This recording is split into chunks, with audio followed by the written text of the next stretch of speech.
ain't faking it. I'm just out here just, soaked as fuck for fun.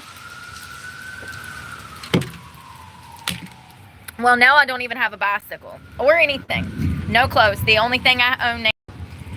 See, when you become homeless, surely but surely, all of your shit disappears. Okay? That's part of becoming homeless. You no longer own anything. So anything that I had is now gone. My bicycle is gone. Everything's gone. I'm so mad right now. Like, no, but didn't people tell me that I need friends? Didn't people tell me that I need to trust people? And look at the situation I'm in. No bicycle now, no nothing. Same shit, different day. Same shit, different day. I've been trying to escape for 20-something years. 20-something years I've been trying to escape. I'm literally a prisoner. I'm fucking a prisoner. I have not been free since I was a child. I'm a fucking prisoner.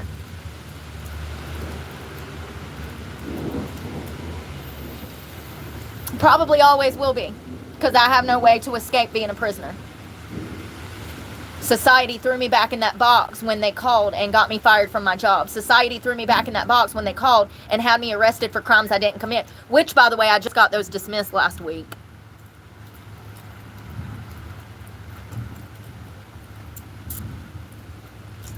None of this is my fault, and I've lost everything, and now I'm continuously losing stuff.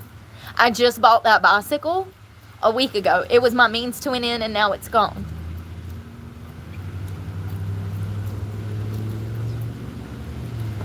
I will have no way to charge my phones. I haven't had a way to charge my phones. It's been an absolute fucking struggle every single fucking day.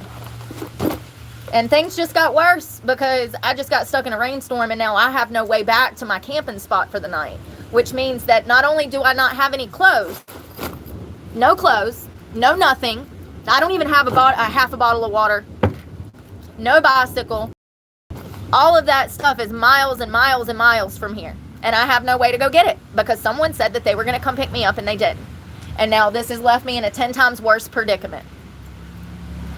This is what always happens. This is why I was working so hard to keep my car.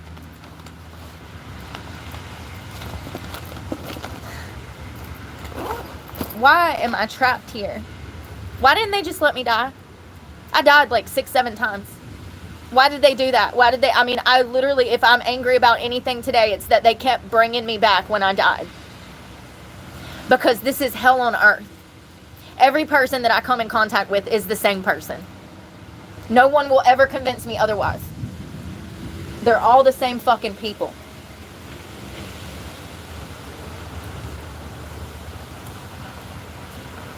So,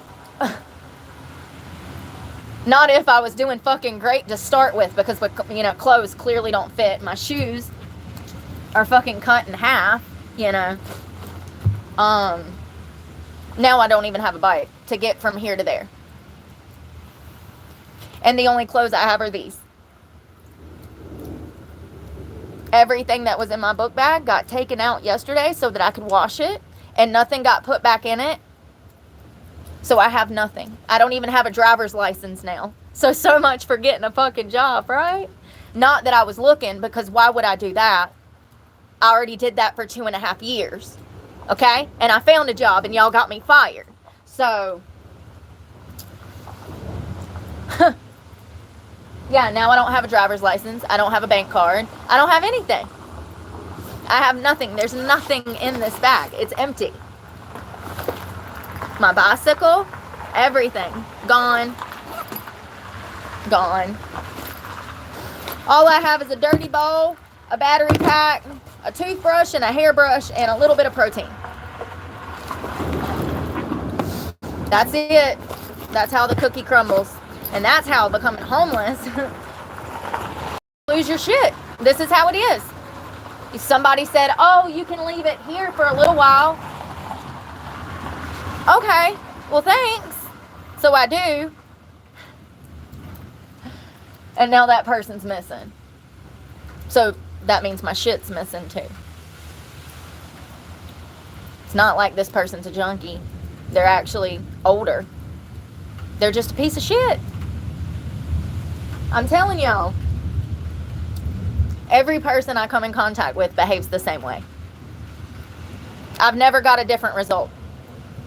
I've only met the same people over and over and over and over. And some might say, oh, it's the way you pick them. No, honey, you don't understand. We're talking preachers, pastors, school teachers. All the same.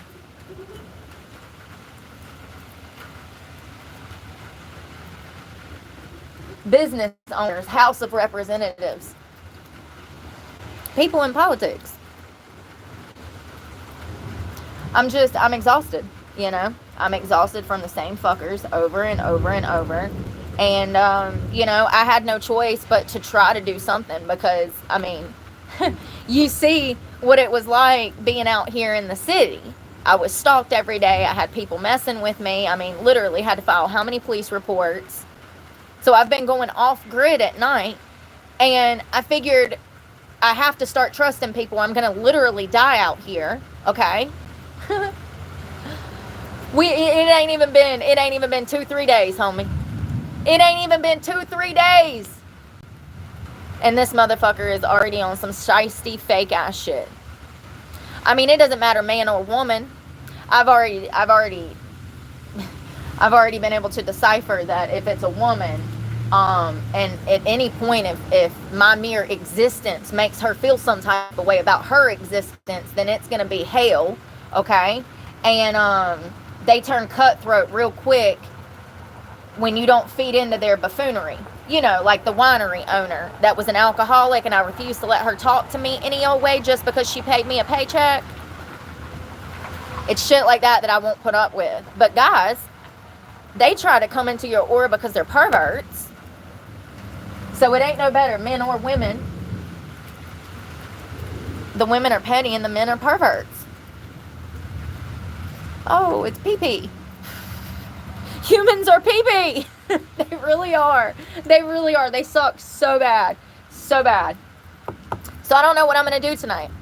I guess we're going to stick it out on the streets. I mean, I can't get back to my camping spot at all because I don't have a bicycle, nor do I have a ride, nor do they have Uber out here, which I've already explained time and time fucking again, and I won't even start today. Yeah. I have no more clothes now. Bicycle, I mean, I guess, you know, it'd take me half a day's hike to get back over there where all my stuff is, my water supply, all of my dry food supply, everything that I have. So, and speaking of which, since I had sometimes access to a fridge, I went ahead and bought me like $100 worth of groceries because I absolutely need to eat. Well, I guess that's a waste now too. Every person I try to trust ends up being a carbon copy of the last. And this person probably only helped me to try to hurt me in the long run. What do I mean? I don't know. I have crazy shit happen. I have people try to get close to me just so they can film me or ask me personal questions to film my response. It's wild. People are not right in the fucking head. I don't know.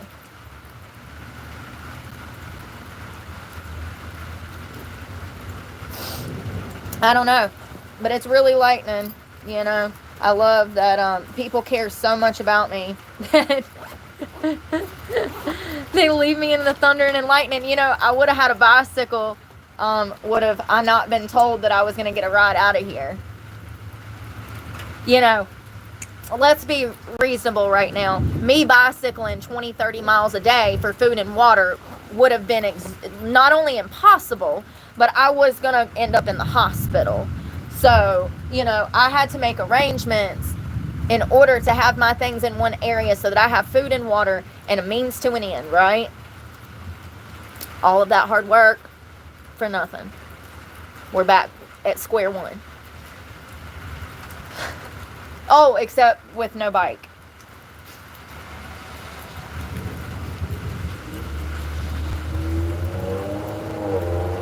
You know, seriously,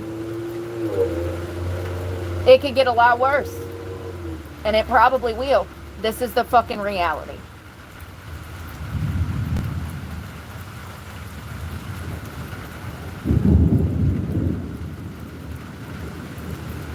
Being a channel owner, I'm starting to see that it's going to be damn near impossible to find people to get close to, because people want to hurt you when you own a channel. I don't know if it's jealousy. I don't know if it's envy. I don't know if it's confusion. I don't know. I don't understand it. I am not famous. I did not join this platform to fucking become famous. I joined this platform to tell my story in hopes of helping other people over and over and over, to a point that I'm exhausted from telling my story. And so now I shut up about it. I just want to talk about what's going on currently. Because when I was talking about the past, nobody was listening. People called me a liar. People got me fired from my job. People called the cops and had me arrested for crimes I didn't commit. I've already had one of the roughest fucking lives that a human can fucking fathom. Yeah. One of the roughest fucking lives that a human can fathom. And I've never done anything like people have done to me. But time and time again, I'm put in this position. For over 20 years now, I've tried to escape this godforsaken town and be able to stand on my own 2 goddamn feet.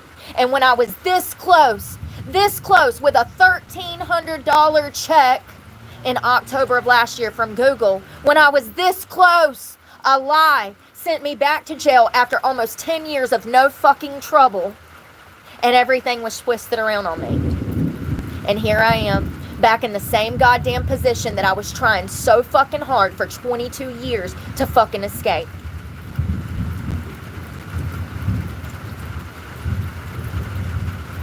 And you motherfuckers played right into it. You know, it's just crazy.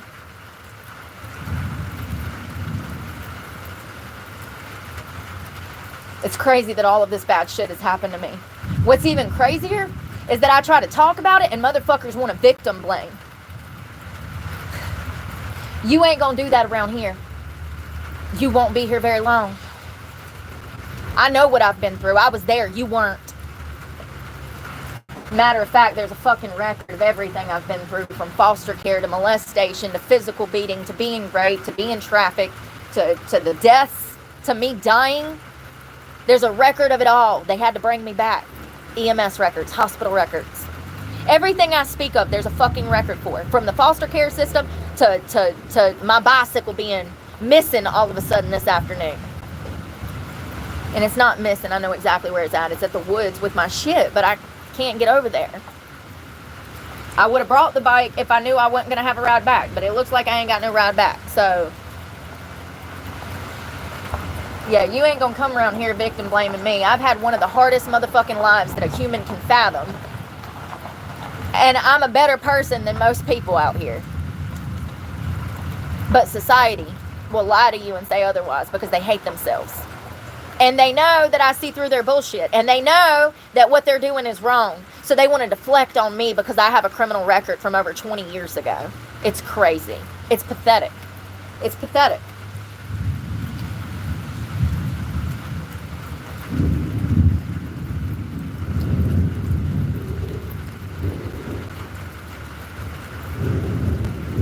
Yeah, you're not going to victim blame over here. As a matter of fact, we're going to do things differently over here.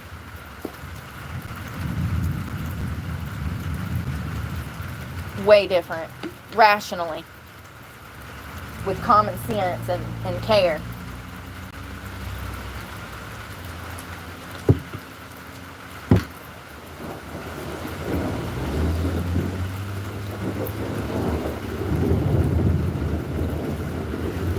Wouldn't it be some shit to make it through everything I've made it through and I get struck by fucking lightning? Hey, I know where I'm going though.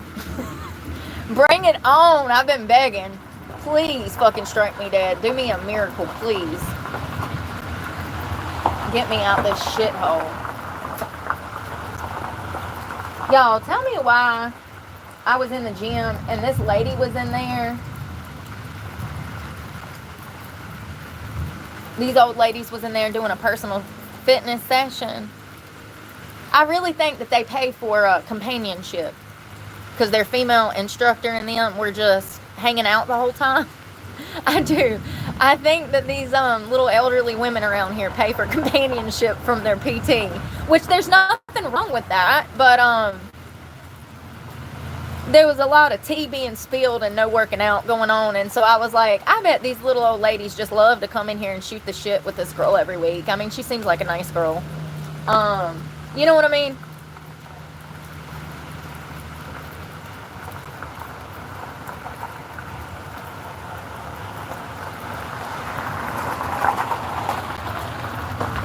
Yeah.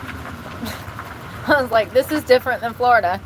There's no talking in the gyms down there. People are getting it done, okay? Get out of their way. Yeah, my shoes are torn to shit. Look at that. I just bought these 3 months ago from Goodwill, and they're already torn up, and they're supposed to be $150 tennis shoes. And they were brand new when I bought them. Trying to prevent my bag from getting wet. I'm really pissed right now, you know? I've never been able to rely on people, ever. Ever. Not one singular person. I cannot think of one time in my entire life that I was able to rely on someone. Not once. Nobody keeps their word. Everybody's a fucking flake. And more often than not, people will do shit like this just to put you in a bad position. Because they can. It just, I guess narcissists, it just makes them feel all tingly all over to fuck your day up. I don't know. I can't explain it. Never would I ever. And like I said, like, if I knew somebody was in my position, I would be there for them. You know what I mean? Yeah, hey. No, I'm good. Thank you so much. I hope you're doing well. I'm on the phone, but hello. I appreciate it. You too. Well, thank you.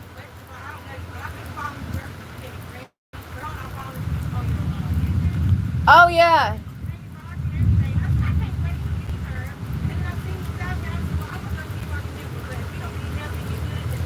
No, but what was your name? Nice to meet you, and thank you so much.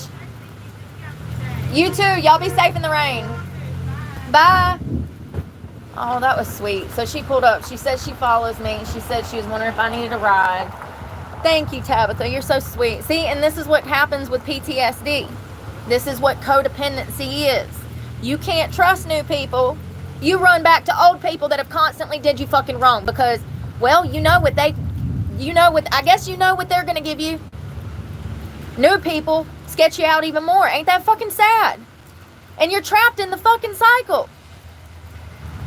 Not to mention if you happen to have any legal documentation or legal ties to somebody, it makes the whole situation worse. For instance, I decided to call the EBT office to ask them if I would qualify for EBT because I need it, right? And she said, well, you can't qualify here. She said, because your last mailing address was in Stokes County.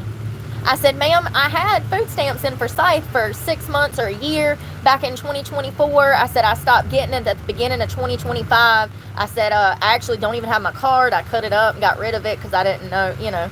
And she said, well, you were never even supposed to get food stamps in this county anyway. She said, you were supposed to go to Stokes because that was your last mailing address, which was my abuser's address. So if I even want food stamps, I actually have to go here in this county to even apply for them.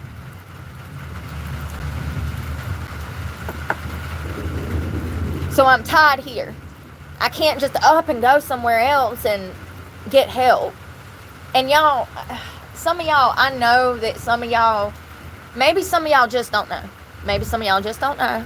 Somebody was in my comment section talking about subsidized housing and about me qualifying for subsidized housing. Bless your heart. It's okay. Let me do the thinking for you. Do you see any children?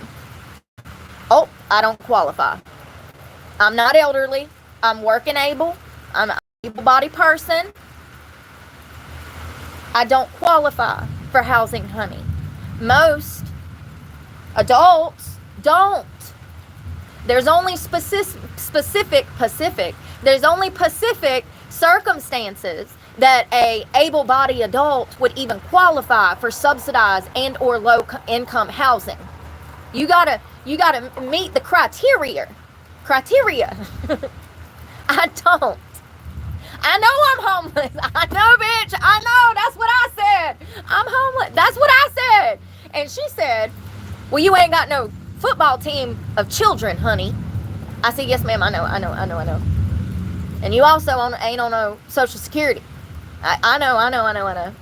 You also don't have a disability. Yep, you're right. Now it's starting to make sense, don't it? Now it's starting to make sense, doesn't it? Not everyone, homeless or not everyone qualifies for subsidized housing, low income housing, and or housing assistance. Not to mention, we've already do I need to go down memory lane when it comes to the homeless shelter? Because that's laughable. The closest homeless shelter next to me is an hour away. My book bag is getting soaked. Look at the puddle. The closest one is an hour away. They are only open Monday through Friday from 8 a.m. to 3 p.m. So where do the homeless people sleep? Great question. Not there. They sleep on the streets like the other homeless people. It's called the Interactive Resource Center. And matter of fact, 2 weeks ago, they found a dead body in the parking lot. A young 25-year-old white male had been shot dead in the parking lot of the resource center. So as you can see, it's not safe, nor is it a place for homeless people to actually be. Making sure I ain't got nothing in here that's wet, like that'll get wet and explode, like a vape or, I don't know, earphones.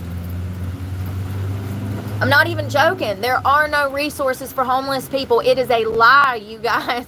A lie. All of it. Everything. The fact that people don't know this is just crazy.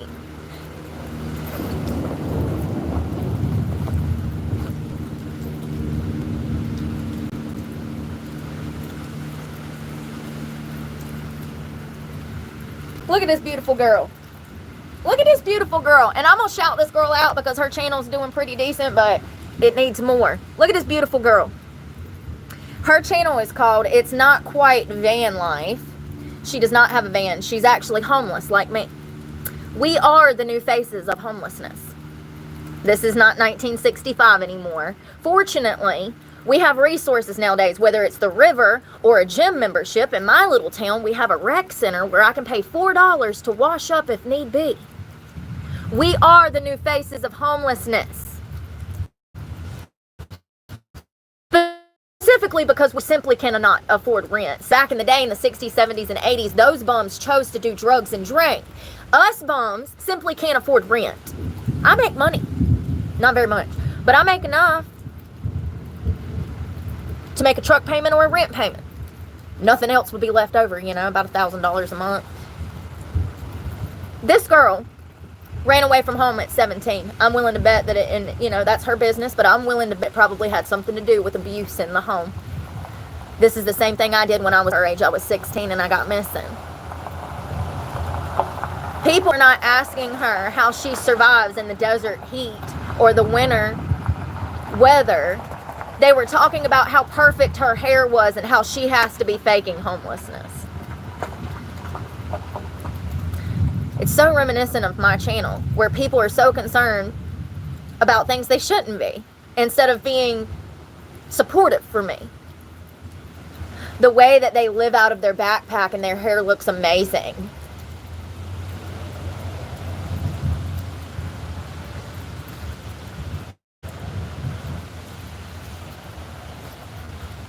First of all, I like her channel. I wish my channel was more like hers. She's just like so peaceful and she's accepted that life.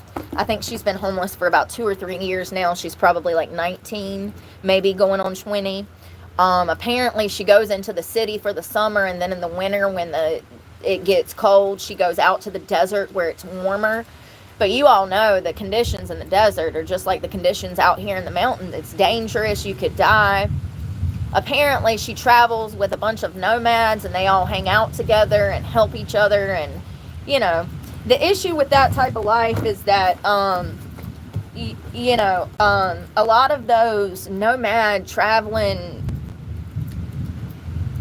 I don't know what to call them, cults.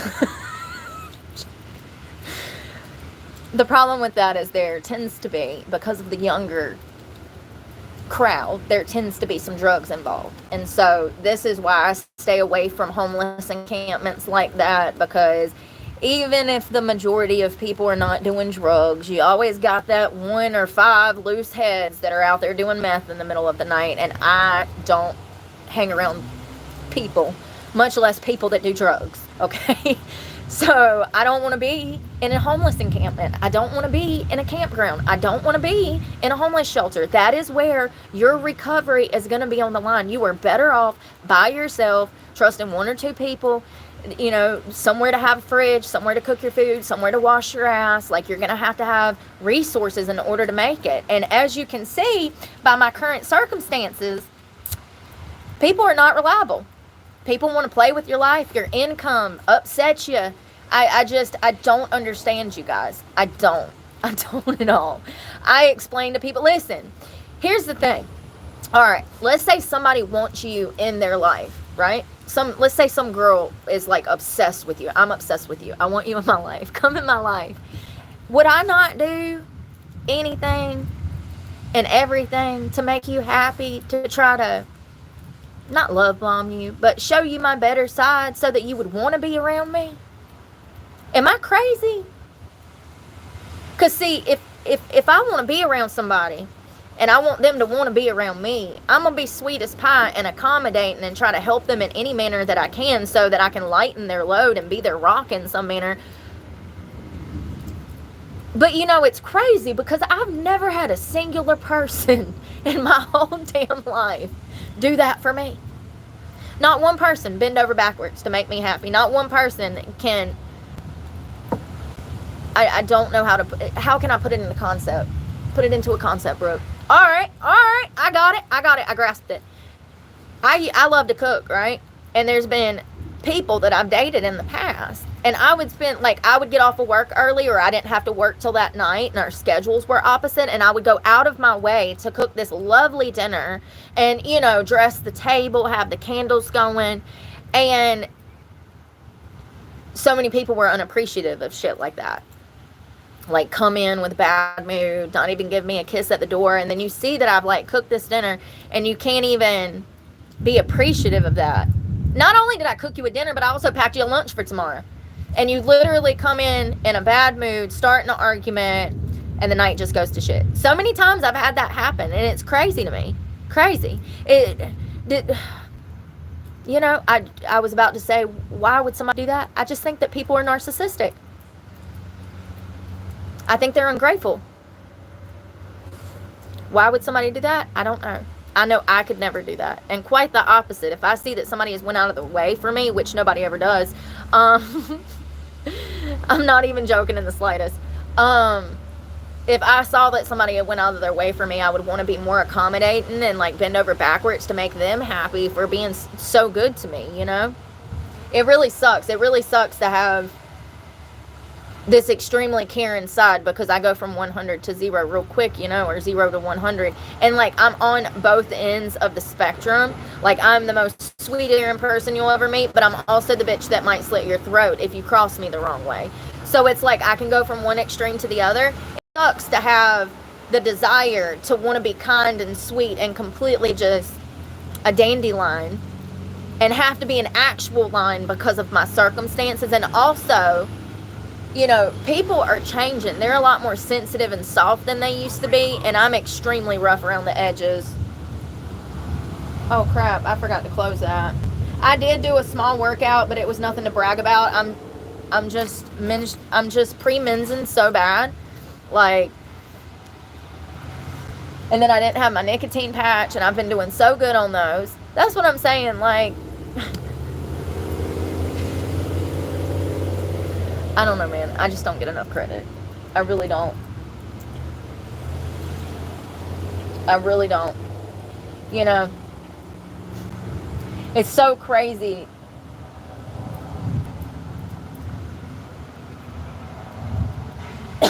It's so crazy that I've never done a singular thing that people have done to me to other people. But I get the bad rap because I run my mouth on the internet. People can suck my cock. I live on the streets. I don't want to hear it. God. They'd freaking die if they had my childhood. They'd freaking die if they had to go through the shit that I've been through. They'd freaking die if they had their daughter illegally stolen from them. They'd be in a mental hospital. I don't want to hear it. Don't want to hear it.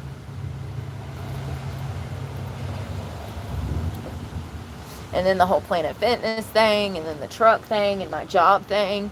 You know, not one person, even in my following, has had my back. Not one person that I can said, you know what, Brooke, that's fucked up. And this is why I stay away from people. Because if that was you, bitch, I'd be ready to cut a motherfucker. Do you hear me?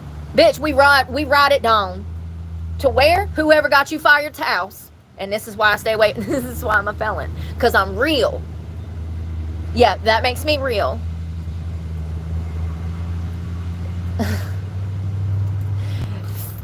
Phonies call your job and get you fired. Real ass people show up and whoop your ass.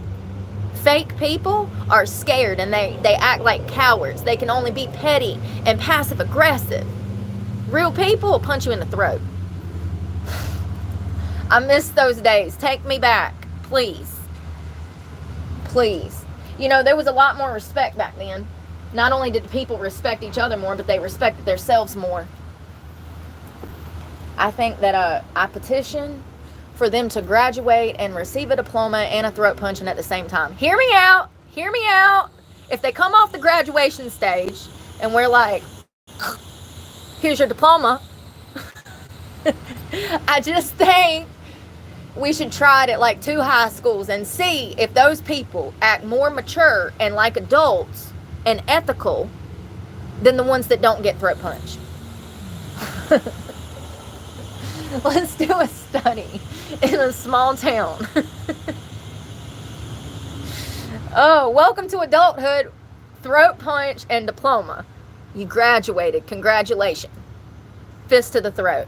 And I bet you those people that get throat punched, they'll do better and have a higher level of respect for others and themselves than the people that don't get throat punched. I'm telling you, there has to be a reason that these people are out here getting cloned. They act like they're being cloned, okay? They really do. It's like the same carbon copies just over and over. It's like, surprise me by being authentic.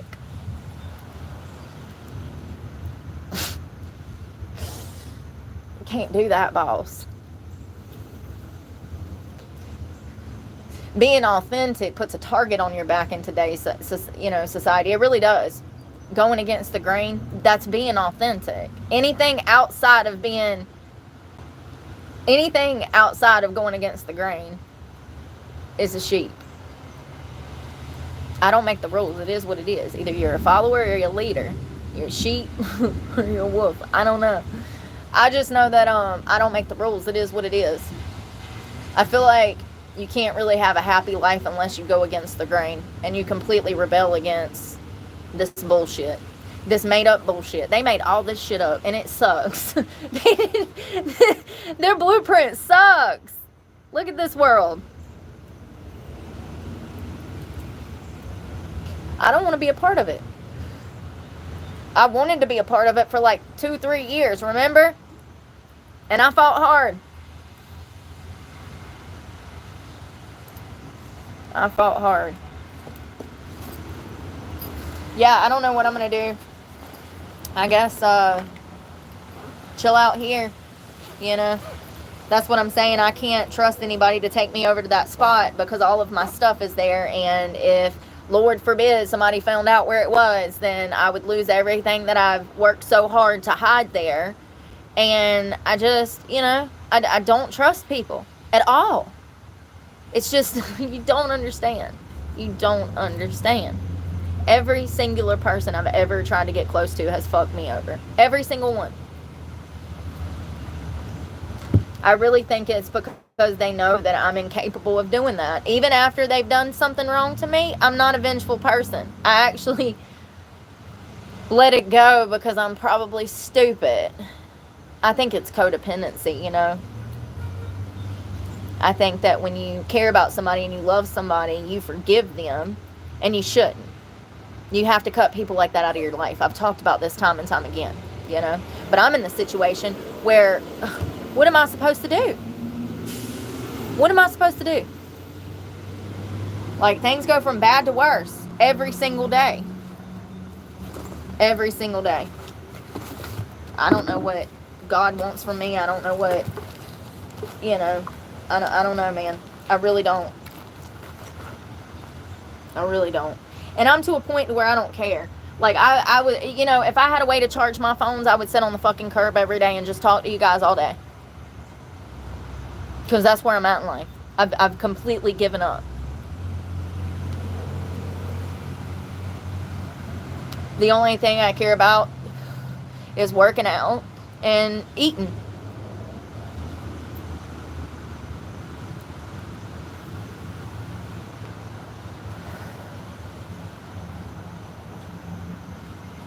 And that's another thing, the food thing. So many people give me shit online for eating. Homeless people aren't supposed to eat, I guess, right? I mean, are some of y'all so fucking miserable that you don't want homeless people to eat? Because I just got to I just got to say, if that's the case, you're some of the most evil, disgusting people that walk this earth. If you think for a moment that homeless people shouldn't be allowed to eat, you deserve to die. You don't deserve the life that God has given to you. You're rude and you're evil. So many times I come with food. First of all, I started this channel, and I started a cooking channel called Cook with Brooke. As some of you may remember, I had a cooking segment here. Still do. I might actually start a third channel that's just Cook with Brooke, because I had a segment on this show where I would cook stuff in the wild down at the beach just 2 months ago. And now I pop up with new meal plans showing you guys how to eat a healthier. Everything I ate today, by the way, that hamburger bowl, you could have ate all of that and the vegetables, and you would have felt amazing tomorrow. All of that was a healthy meal, and you could probably eat as much as all of that hamburger, the jalapenos. What else was on there? Sweet potatoes. So it was a sweet potato based bowl, delicious by the way, with hamburger and cheese, and then jalapenos, mayonnaise and mustard on the hamburger, and then I had grilled peppers and onions. You could have ate both of those containers, and you will not only lose weight, but you will gain muscle. So I started doing this like last week. We would go to the park, and I would bring my food with me. It's lightning. Please, Jesus, take me home to the sky where I belong. Dear Jesus, I'm in hell, yes, on earth. Anyways, I started bringing food to the park, okay? And people are running their mouths about the fact that I have food. You know what it is? I'll tell you what it is, because I figured it out with Stephanie on the phone the other day. It's because I eat healthy. It makes people feel bad about themselves.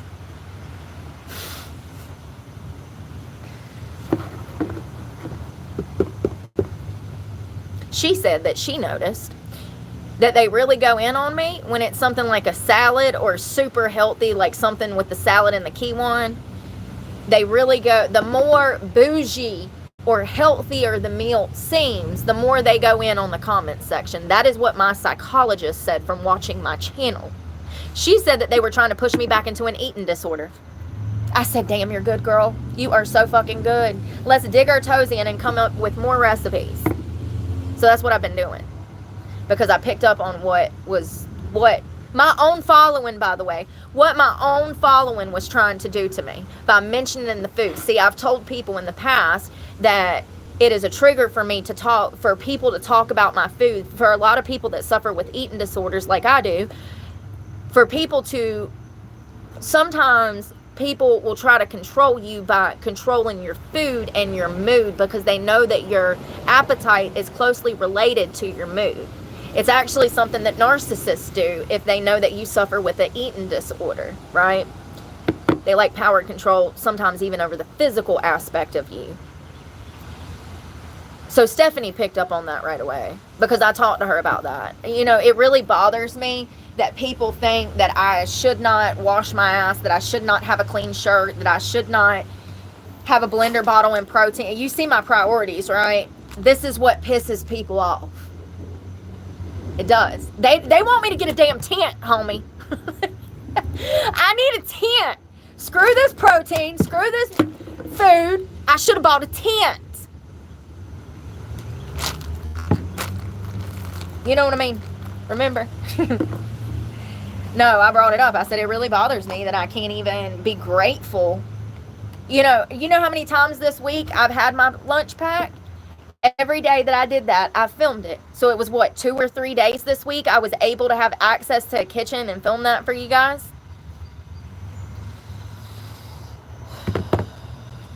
And now that's done. So it lasted for 2-3 days.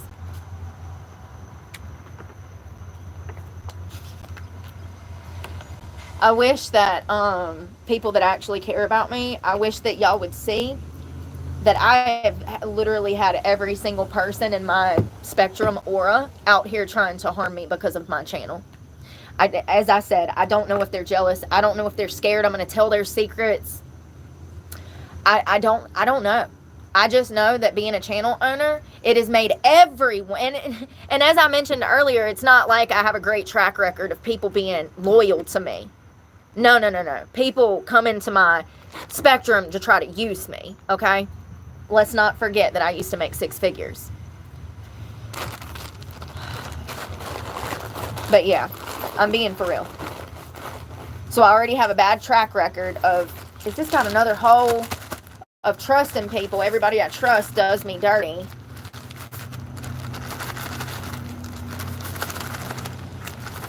And then people I don't even know. There's a hole. I don't know where. Oh my God. That's what happened last time. Damn it. I just washed this last night. It's literally everywhere. That's why none of my stuff's in it and I don't have any of my property. Because I had to wash this. And I can't bicycle every single freaking day to the laundromat. Do you realize that you will have to go wash your clothes every day? It's 90% humidity out here right now. My clothes are soaked. And these are the only clothes that I even have on my back. Even if I had one singular other outfit, it's going to be dirty by in the morning. There's so much, y'all, that comes with this that most people would not think of. And I'm here to tell you, if it wasn't for the damn donations that I received the day that my truck was repossessed and the few days after that, I wouldn't have made it this far.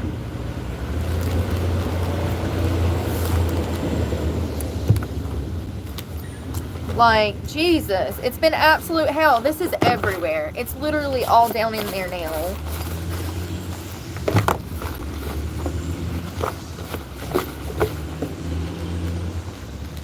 It's always something, man. It really is. Every time that I've gotten to a place in my life where I'm finally like in a home and things are going good and like things are stable and I got money in the bank and I'm planning for the future, I'm just telling you, it just all comes crashing down of no fault of my fucking own. Not once. Not once. It's always somebody calling the law, lying on me, somebody damn falsifying a fucking police report or some shit. It's just like, and this is why I've learned to stay away from people, because people hate themselves. I don't know. Is it because I'm poor and I've been around poor people and this is how poor people act? I think so. I really do, because when I get around social circles with people that have higher incomes and higher intellect, I've never had these problems. Matter of fact, 2 of my best relationships in my life were with people that were highly educated, went to prestigious colleges, had their shit together, and if it were not for dating them, I don't think I would be where I was at today. You know, it was dating them that led me to a certain level of awareness and away from degenerates. I don't know. I will say that these types of things, what types of things, Brooke? What types of things? Well, let's talk about specifically me. Being lied on, having the cops called when I didn't even do anything wrong. That whole situation Those bitches knew that I had a channel.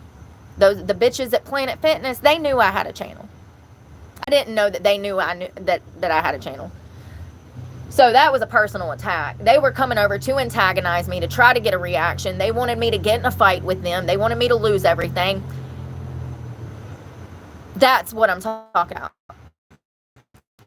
You get in certain higher end social circles and people don't behave that way. They would never call the cops and falsify a police report. They would be too scared that they would get arrested for falsifying a crime, which is what should have happened. But, you know, there's always time. Maybe not for criminal charges, but civil litigation, absolutely. What has been done to me was not only illegal, but there's, you know, court records that I was innocent. That is a criminal, I mean, a suable offense. Someone falsifying a police report saying that you did something that you didn't, and you actually being the victim of said crime that they accused you of. It's absolutely a suable offense, you know. It's just crazy that shit like that happens to me all the time. And once again, I do think that it's because I'm poor, and that I've been poor for most of my life, you know. Even when I was making six figures, I didn't get that money. I got a portion of it. But, yeah, not all of it, you know.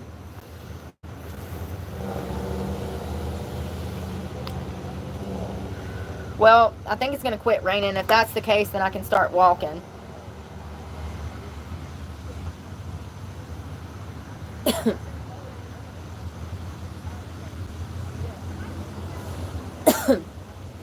Yeah, I really am just at a point where every day is just so crazy. So it says 100% right now, 78% humidity, 86 degrees, which is not bad. It actually feels good out here for once. I was actually sitting behind the building just enjoying it because I was like half-assing the sunshine. When it's in the 80s, I want to be in the sunshine. But when it's y'all, last week it was 101 heat index. I was about to die. It was like 85%, 95% humidity, 101 heat index. And that day, I had to bicycle like 20-something miles. Listen to this. I bicycled to wash my laundry, right? Because I was nasty. Go in there and try to freshen up a little bit with that little square brown towel that I have that I set on sometimes.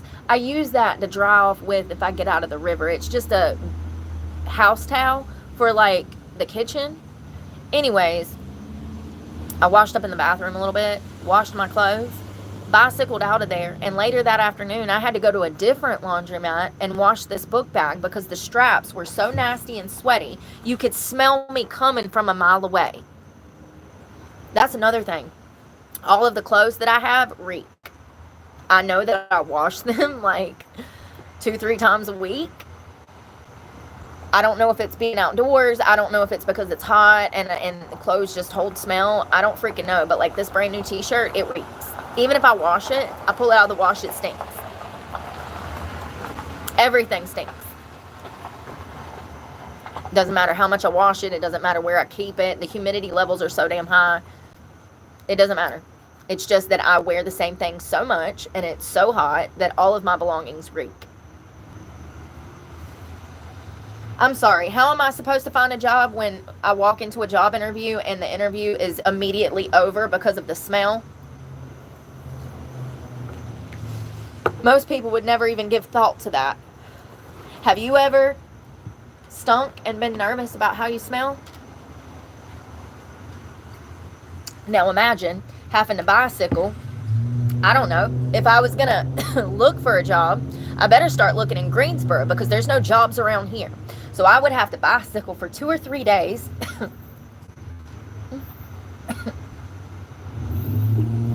Or pay $120 for a damn Uber. Maybe. I would have to bicycle 2 or 3 days away. Stink. Have no place to shower. I just dropped money on the ground. And then walk into an interview smelling like ass. Because that's going to go well. Did I tell you guys about the guy from North Carolina that got hired? I think it was California. It was a Tesla location. African American family. Um, big, big bear of a Papa Bear. Okay, this man was like 6 foot tall. He just looked like a big old teddy bear, you know? Like, you could just tell that he was a good guy. You could feel his energy. He gets this job. I do believe it was Tesla. And he agreed to fly to California from North Carolina and leave his family right before Christmas. And his wife, I think, was a stay-at-home mom. So this whole job opportunity was a huge risk for the entire family, because him going to California, he didn't have a car. He was going to be living out of a hotel, and he was going to have to bicycle into the Tesla plant. One thing led to another. He went ahead and paid a few weeks in the hotel, and then he got him a bicycle. And his first day of work, he went through all of the hiring process, which, by the way, for those that don't know nowadays, you might get 3, 4, 5 rounds in some interviews. I'm not joking. They will string out job interviews, like job after. You have to go multiple rounds sometimes, and they will string it out for weeks, if not months, at some companies when you're trying to get a job. It's not like you just fill out an application and then they call you on a Zoom call and they do a singular interview. Absolutely not. A lot of these companies are doing multiple rounds of interviews with you multiple times. So he went through the whole hiring process for Tesla. He kisses his wife and children here goodbye weeks before Christmas here in North Carolina, and he takes off on a plane to California. He pays in advance for the hotel, bicycles in for his first day at work, and as soon as he pulls up to the plant, they immediately turn him away at the gate. No explanation. They're just like, oh, we changed our mind. We're not hiring you. And, you know, I said when I read this article, I said it was because he didn't have a car, he didn't have a home, and he was from out of state. These companies, because there's so many people looking for work right now, these companies have gotten picky, and they don't want to deal with people that don't, quote, have their ducks in a row. You know, it's like, for instance, if you get hired with certain companies, they ask you, do you have your own phone and reliable transportation? You know, something like Uber, you're absolutely going to need that, you know, and like, you get what I'm saying. But I thought it was really screwed up the way that Tesla did him. I mean, extremely screwed up. And right before Christmas too.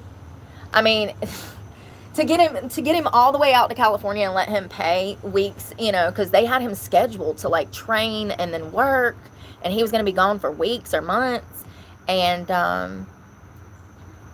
I really admire the fact that he said where there's a will, there's a way, and he got a bicycle and like bicycled in. But I do think that played against him. You know, it's Tesla. They're like, oh, you don't have the newest, I don't even know the name of a Tesla, y'all. You don't have the newest Tesla to drive to work in, you know? I mean, it's really cold-hearted. And I mean, I'm not saying that that's why they turned him away at the gate, but I'm willing to bet. You know, I'd put some money on it. His circumstances, you know, they're real uppity. I don't know. It was crazy. Oh, my back. I hope I didn't hurt something in there, y'all. I was snatching stuff all around. Yeah. I turned around, and the personal trainer was giving this nice old lady some massage with the massage gun, and I was like, oh shit, I might need to hire her. My back hurts. It does. My back hurts. I slept like crap last night, I swear to God. I woke up like 10 times, had to roll over in every position. I just woke up with my kidneys hurting even more. Y'all, what if I really need to see a doctor? I got a doctor's appointment next month, but that's for skin cancer, not for my kidneys. I think I got the skin cancer too. I'm falling apart. What am I going to do? What am I going to do? Dude. Shit's wild. Today. I mean, at least it stopped raining. I guess I could take off on foot. I'm scared it might rain again. This is where I was at the last time. Did y'all see the thunderstorm last time? I was right here. There's an awning down there, and I was underneath. There's like you see that overhang? Well, there's steps that go down that one, right?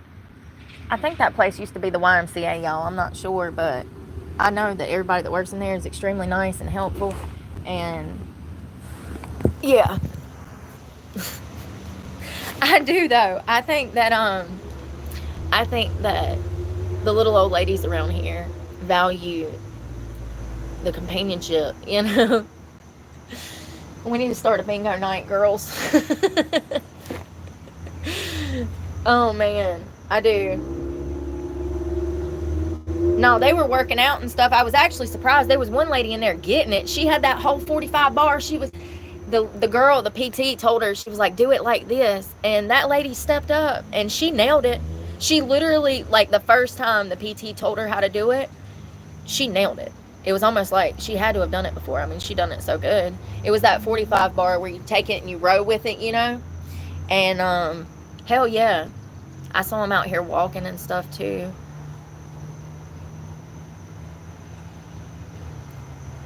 Y'all, the only time I ever dealt with a personal trainer, I pulled something in my leg, and then I started working out on my own. And I'm not perfect. I'm not trying to be, but I'm by far in the best shape that I've ever been. Like, I mean, like, I looked good in my 20s. Don't get me wrong. Like, genetics, you kind of have genetics on your side when you're in your teens and your 20s. And I had my little, you know, I guess youthful, or, you know, I was average weight, good looking. Clearly, I was an exotic dancer, so clearly my body was my best feature at the time. But I don't know, it's different now. Like, I want to be bigger. Like, I'm trying to gain weight. I need to strap on like 40 pounds. I think I can do it. I really do. I really do. I really do. I know it sounds crazy. You're not, hold on, let me show you a picture. You need to see a picture to fully get the full. Let's see if I got that one. This is what I need to do. Did y'all see that they found that, I'm sorry, they found this teddy bear that was covered in human skin? Y'all, I don't want to get the video. They found out it was a prop. Look at this. First of all, it looks extremely real. Whoa. Yeah, you should have seen the face of it. It's even worse. So there was just this random teddy bear that was covered in what they thought was human skin with blood. And it looks legit, man. I mean, it looks like I would have guessed it was pig skin. Why we got to go with human skin? Why you got to see the glass half empty? What's that cop down there? Y'all. Oh, here it is. Oh. It's not good. All I'm going to say is it's disgusting, and I really thought that it was real. But apparently a movie set prop that somebody, like, you can't even see it. I hate my life. I need an editor so bad. Please, somebody. I can pay a few $100s to help me pump out a few videos a week. Like maybe 2 or 3. Like maybe 2 shorts and like 1 long video a week. 2 shorts and 1 long video. That's all I'm looking for an editor for. And I can pay you for that. For 4 or maybe 3 weeks out the month. I don't even need 4 weeks out the month. If I could just do 3 minor long videos a month and then 2 shorts a week. Maybe 3 weeks a month. It'd be perfect. And I can pay somebody. Maybe. I don't know. I might. Every time I say that, shit gets worse. It's like people think I got money. It's like, no.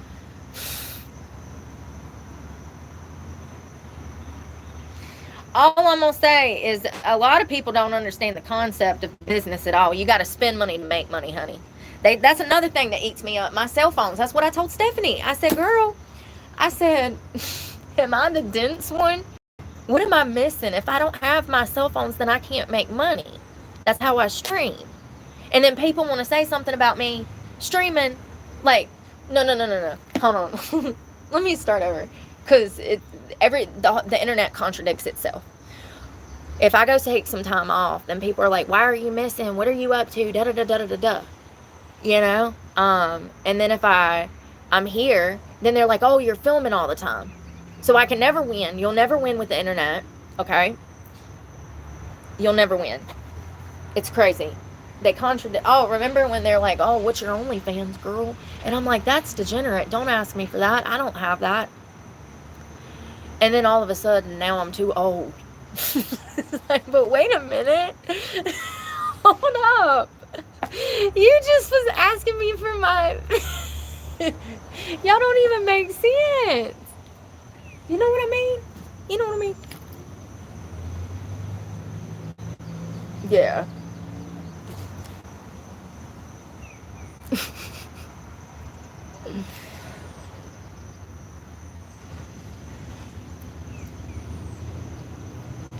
Dude, I can't find it. Ugh. I need to delete some of these pictures off my phone before the damn FBI shows up and think I'm a weirdo. It's that mom and her children that were pole dancing.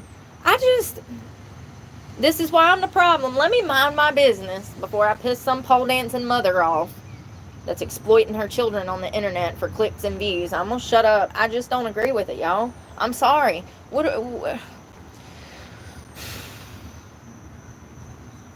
You know, the wildest part is that they claim I'm an unfit mother. But never would I ever exploit my children like that. It's crazy. Y'all, I can't find it. People showing up to work out. I need to cut my hair so bad, or get a haircut. That ain't gonna happen anytime soon. There ain't nowhere around here. And hell, now I'm at the point where people sometimes recognize me, and it freaks me out, because I'm like, oh God, are they gonna try to kill me or set me up or call the law and lie, or Lord have mercy. You know, ain't that sad? Ain't it? I mean, think about it. Look at all the bad experiences I have living out of my car. I'm not trying to be cynical when it's like that every day, all day, with all this bad stuff going on. It's like, damn, I'm just trying to exist. I just walked in here to get a burrito, Brenda. I didn't come in here to bust your bubble. I promise. Can't I sit in the booth with my burrito and mind my business? No, it's too much. Brenda can't handle it. She's got to start something, say something, do something, be petty. I'm not even joking. I cannot be the only one that goes through this all the time. I cannot be. It's not just because I have a channel. No way.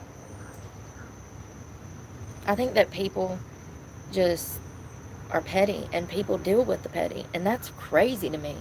Y'all just out here letting people bully y'all at work and stuff all day, and then y'all wonder why I ain't got a job. I can't even take Brenda being mad at me over a burrito. You think I can take Bob at Bell South as my boss? It's not going well, you know? At least I know that. And I don't, you know, yeah, for real though, at least I know that. I get out before the shit hits the fan, you know? I really do. I be like dodging bullets all the time. The winery was one of them. I was like, I'm about to quit this damn job. I got to hurry up and quit. Let me look at I got time to quit today. It was nice to know you. I can't allow you to talk to me like that, lady. People are wild. That's what I'm saying. But hell, she talks to everybody like that, so I should have knew what I was signing up for. I should have knew. Y'all, I got the jitters from the caffeine, but my energy was empty. Like, the caffeine level was sitting at like 60% in my body, but the energy level was sitting at like 20%. I done burnt through all my energy before I burnt through my caffeine. You know what I mean? Oh God, where's that blackberry? I think it's wet. No, the hair bow is. I don't think, I'm glad that it just like drizzled. Well, that wasn't a drizzle. You see how I gaslight myself? That wasn't a drizzle. That was a full-on thunderstorm, okay? Did you see the thunder and the lightning? It just drizzled. That was a full-fledged thunderstorm. And it was rough. Yeah, I'm not doing well. It's not been the best, if I'm being honest, you guys. It's been absolute hell on earth. No matter where I'm at. Even when I come into town and try to work with you guys and talk with you guys, It's not going well, you know? It's not going well. I'm literally back in hell. And I've never been in this hell because I've always had a car. I've always worked. I've always had a means to an end, you know? When you work, you can buy nice shit. And I deserved every single one of those cars because I worked. But now there's no jobs. And everywhere's going out of business. And I feel bad for all the man I rode. Oh my God, you guys. Remember I told you that there was a plant here and it was the best plant that you could work at. It was called Unify. And they made this, like, they manufactured yarn from plastic. It was like recycled items, I do believe. Listen, don't get me lying. I don't know. It's apparently one of the best places to work here, right? And it's a, you know, blue collar job, good benefits, stuff like that. I drove by there yesterday. I told you guys that they were sending their company overseas and they were firing everybody here, laying them off. Or I know there was a few people I heard through the grapevine that got job opportunities in like Japan or China, wherever they're sending it to. And I think it was Japan, but I could be wrong. Unify here in this town has been here for decades. And now they're sending the company, I think it's Japan. So anyways, they laid off all their workers here. And I'm telling you right now, that absolutely, I don't even know how many workers it is. I don't need to know. I know that if it was dozens, if not hundreds, and I know what kind of economic impact that's going to have on a town of 2, 3, 4,000 people. It's not good. I drove by that plant yesterday, rode by there, and it was a ghost land. Like, it was really sad. Like, I don't even like plants. Like, I don't like the overproduction, you know. We still need shit, you know. I see both sides. I drove by there and it was just sad and eerie to see it empty and vacant. And I mean, it's this huge warehouse, you know, where they do all of this work. And that definitely, absolutely is going to harm people. It's going to affect the income and the economy here. Those people are now out of a job and looking for work that doesn't exist. It does not exist. Unless you have the luxury of some white collar job that you can work from home.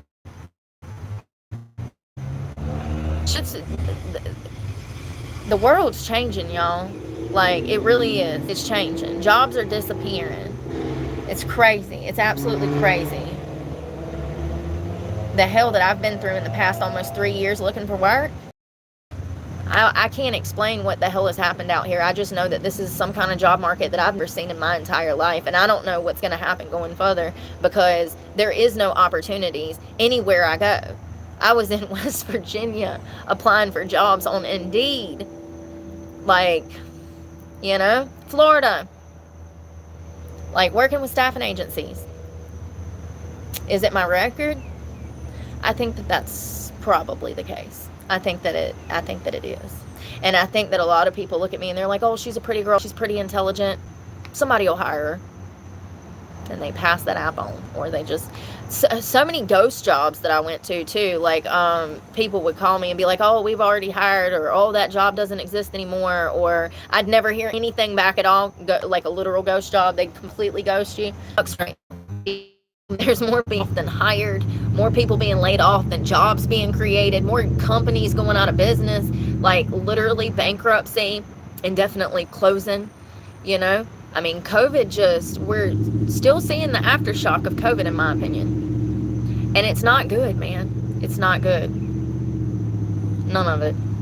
I hope the big, beautiful bill just helps so many people. I'm sure it's just going to work so fabulous, and so many people are just going to be able to turn it all around, right? Probably.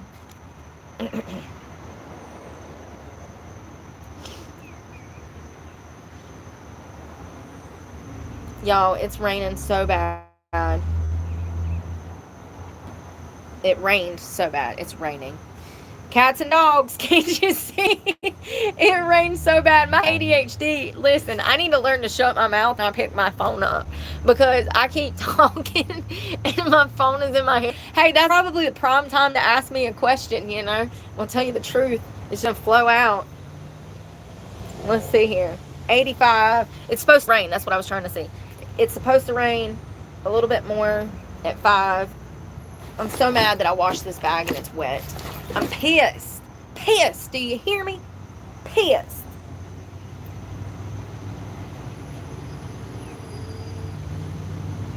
Damn. Let me tell you.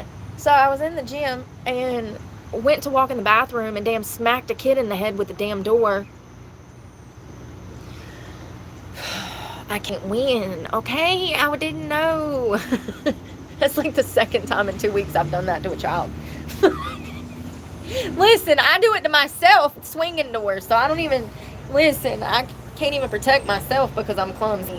It's not my fault if your tiny little terrorist, I did not mean to. She was so cool about it. I was like,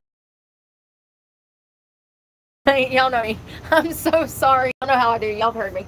I'm so sorry. Oh my God, I am so sorry. Yeah. Is that crosses up there or is that power lines? Is that Calvary? Are those crosses or I think they're power lines, right? They look like crosses with the smoke. Ain't that pretty? Oh, and the church van. Fitting. They look like crosses, though. That'd be so cool if somebody put some crosses with, like, some purple. Those purple, like, silk things. What them called? Silk. I don't know. You know, they always got them on Easter. They put them, I think that is no, that's power lines. That's power lines. I'm an idiot. I'm blind. That's power lines. They always put the silk purple stuff for Jesus. The purple is like, I guess, Christ's color. Let me tell you, listen, let me stop guessing because I do a lot of guessing around here. I think that the purple is for holiness, right?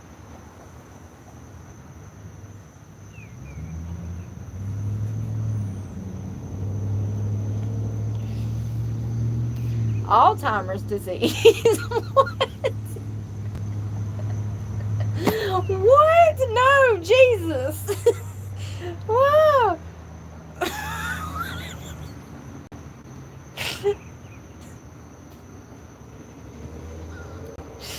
Jesus' color.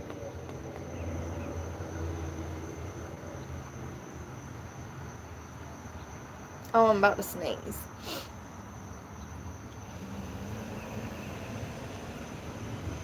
Yo.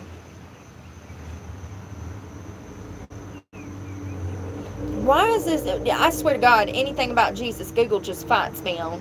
Purple ribbon for Jesus.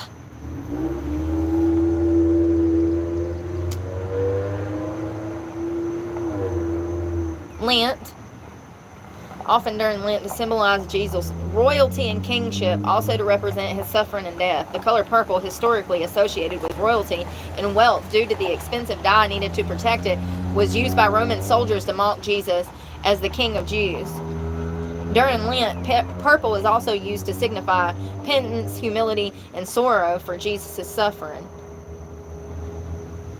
The more you know. Insert rainbow here.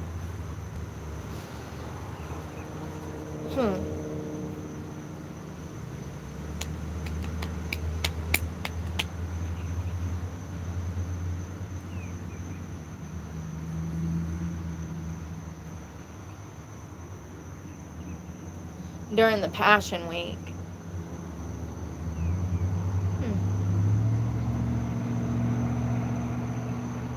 The purple cloth represents Christ as King.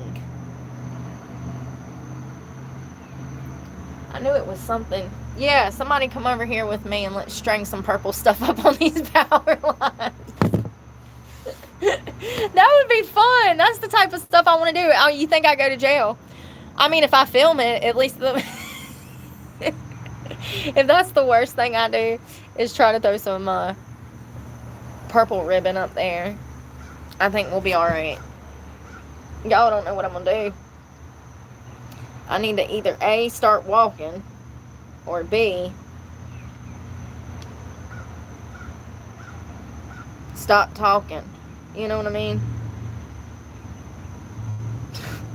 Some dude's over here, damn,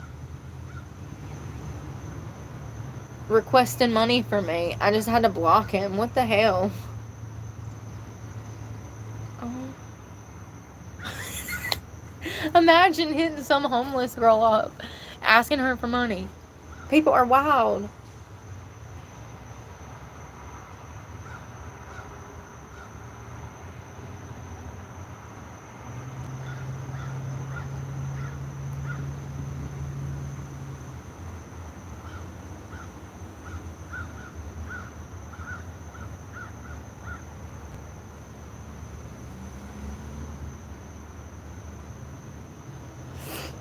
People are absolutely wild. I'm not getting service down here in this hole.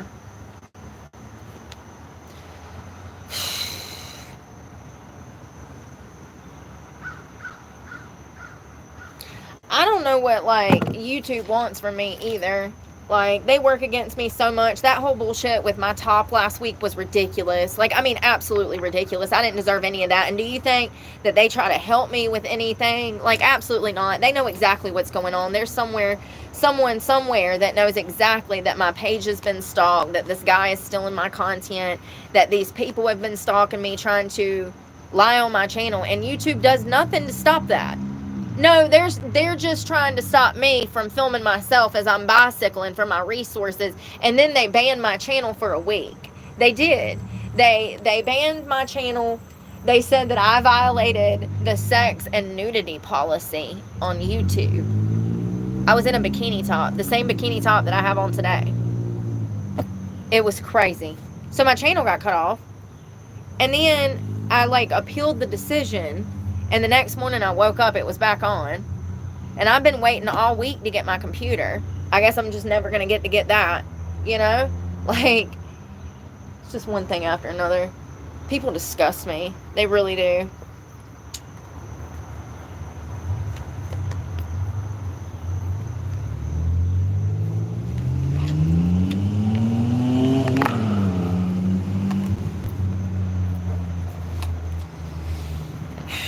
I don't even know the last time I paid the tiny house or the storage thing. I need to call her and probably do that when I get paid, but I know that I don't owe anything until maybe October or November, maybe even freaking December. I don't know. That's one of the bills I've been paying in advance because it's everything that I own. And I've lost everything. So, you know, I'm sure that everybody would be real happy if I lost my storage locker with my mother's obituary and pictures of my grandmother and pictures of my great-grandfathers and my great-grandmothers and all of those people. But that's literally all of I have. And if I lose that, I will never have any pictures of my deceased family because there's no other family to give me that. So I've been paying that in advance. And when I get paid, I plan to just probably go ahead and pay for, I don't know, a few months, another 3 months or something, because I don't know when I'll have more money to pay it. You know, YouTube is not a stable income. It's not. It's not reliable, it's not steady, and it's not stable. So you never know what can happen. And matter of fact, I already learned last week the consequences of simply just trying to help yourself and showcase that sometimes you're just damned if you do and damned if you don't. It sucks. It really does. I've been through absolute hell on camera for 2.5 years, 2 years. Most of which, you know, I lived in a car and was under extreme pressure, stress. That's another thing. You know, I guess because I have the ability to mask, which is a whole thing. I guess because I have the ability to mask, people truly don't understand my pain and frustration until I get angry, and that's probably why I'm more susceptible to anger than sadness. Because I'm able to mask, people don't understand me at all. They think that, I'm okay with the situation because I hee-hee and ha-ha a little bit. It's like, no, yeah, I can laugh about the situation, but at the same time, I'm still in this situation, you know? So it's like a fucking reality for me. Like, people are just unbelievable. And then they come and they're like, oh, looks like you're living the high life. Looks like you're living the good life. When I'm like literally eating a sandwich in a park when I don't want to be eating a sandwich in a park. You know? Not one video or two videos that I've taken in the past, like, none of those videos I wanted to be doing that. That's what I had to do for my job, you know? Like, I want to be in the bed resting, like, recuperating from the past damn 6 years of absolute torture. Like, and it's actually been since 2016. It's been absolute hell for almost 10 years. Straight.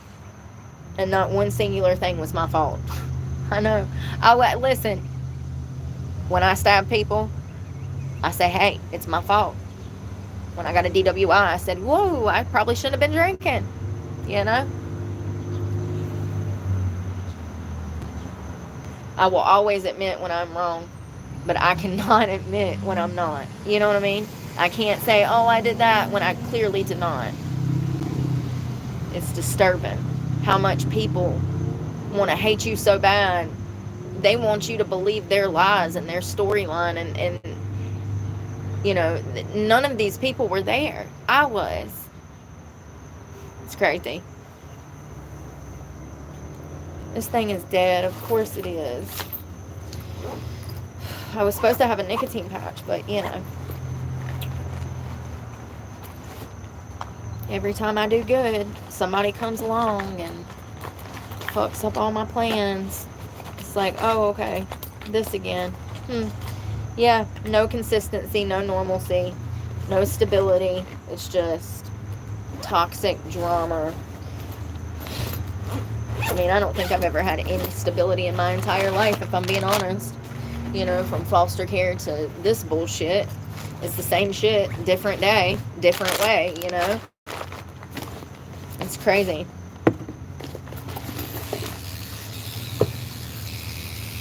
And I don't think I have another one. Are you kidding? Oh, I do.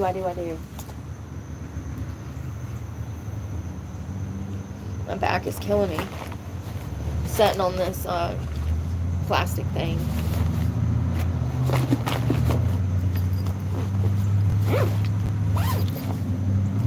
Yeah.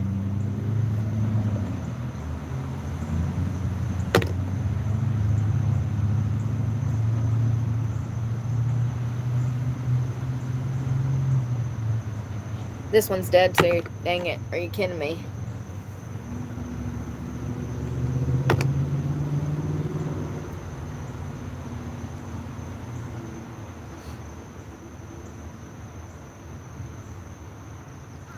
You know, I wonder... Oh, that's what I was going to show you. I was going to make some shorts on how much money I was making off of YouTube. And I went and looked at my shorts from last week, and the one that had the most views was like 10,000 views, you know, which is not bad, but hold on, could be better with a little bit of editing.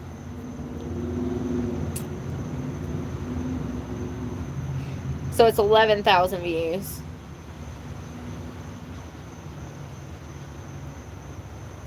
I made $1.84. So for every 10 to 20,000 views, you only make a few bucks. If I do that, and I only make, you know, 3, 4, 5 shorts a week. So let's just say that every one of them does extremely well, because as you can see, this one actually got 26% more higher views than typical. Let's say that all of them did this well, and I got 10,000 views on each of my shorts, and I posted 5 a week. That's only $10. That's $40 a month.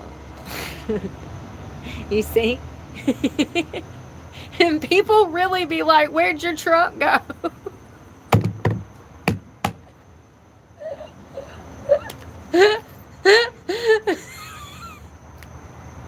I'm surprised it didn't leave sooner. Like, what are you talking about? The fact that I stuck it out for 9-10 months after that false arrest. What are you talking about, honey? I only make them. I work for free. I don't make an hourly rate.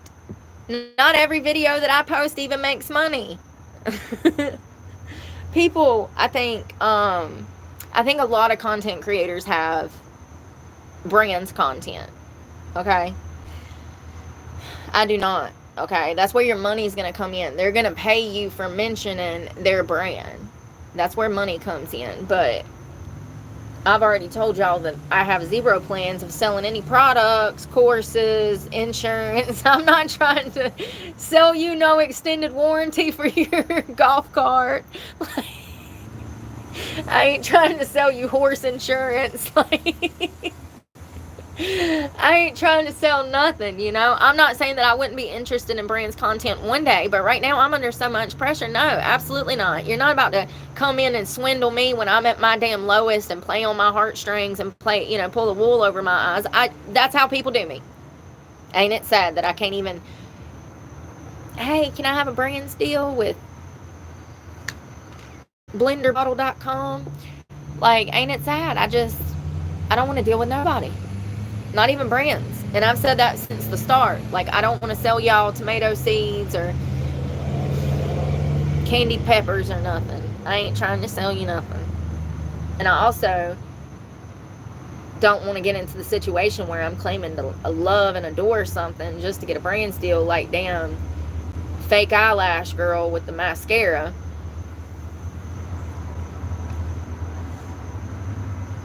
Yeah, I don't know, man. I'm not about to, I don't think that people understand that, like, I've been jumping through hoops so long that I'm, like, burnt out. And, like, I have no more jump in me, you know? Like, if it's not immediately convenient, it's going to stress me out and add bullshit to my life. Like, seriously, even that stuff with people claiming that they were going to send me packages so that I could charge my phone. Remember that? I do.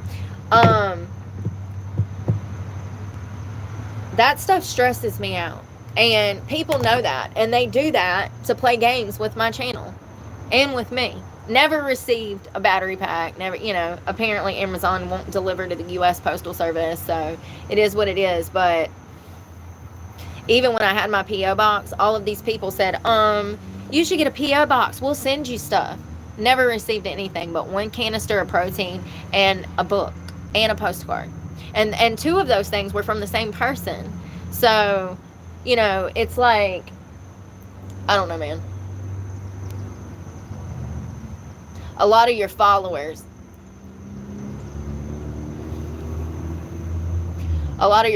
are your haters. I know it's crazy. Why would you even follow anybody that you hate on? But it's just how it is, honey. It's just how it is. Yeah, I would advise against meeting people off the internet. That's just my advice. That's what I would, you know, that's what I would tell my youngins. And you don't need everybody's help. Because look at where that's gotten me. You see all these people want to help me. No, but for real, all these people come to the comment section, oh, you can move in with me, you can come stay with me, da-da-da-da-da, right? You really have to wonder why I would literally run from people after they offer to help me.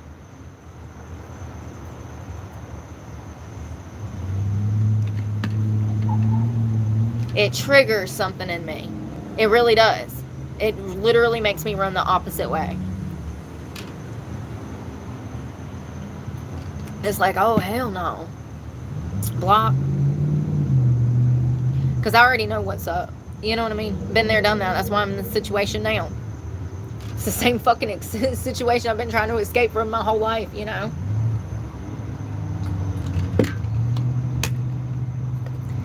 I'm just so proud of myself for staying clean and just staying on track and focusing on me and doing the best that I can, and regardless, never giving up on focusing on my goals, you know?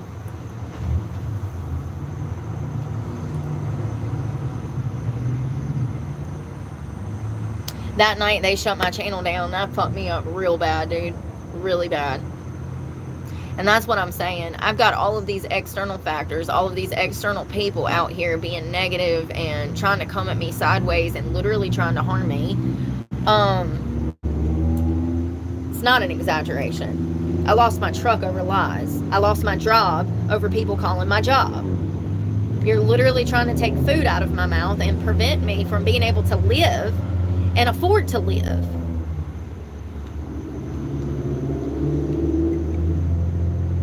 See, a lot of people can't conceptualize what I say, and they want to say I'm being dramatic. That's because you have mom and daddy. That's because you have someone you can count on. I'm not being dramatic when all I have is myself.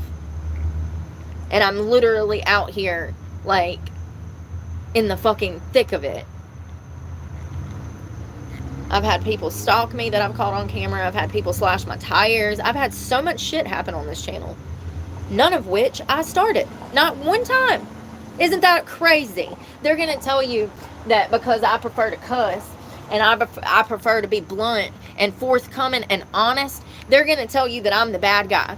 Yeah, because I tell people to suck my cock. Because they're ignorant. See? And I'm never going to change. I was thinking about that today. Why did I want to quit fucking cussing?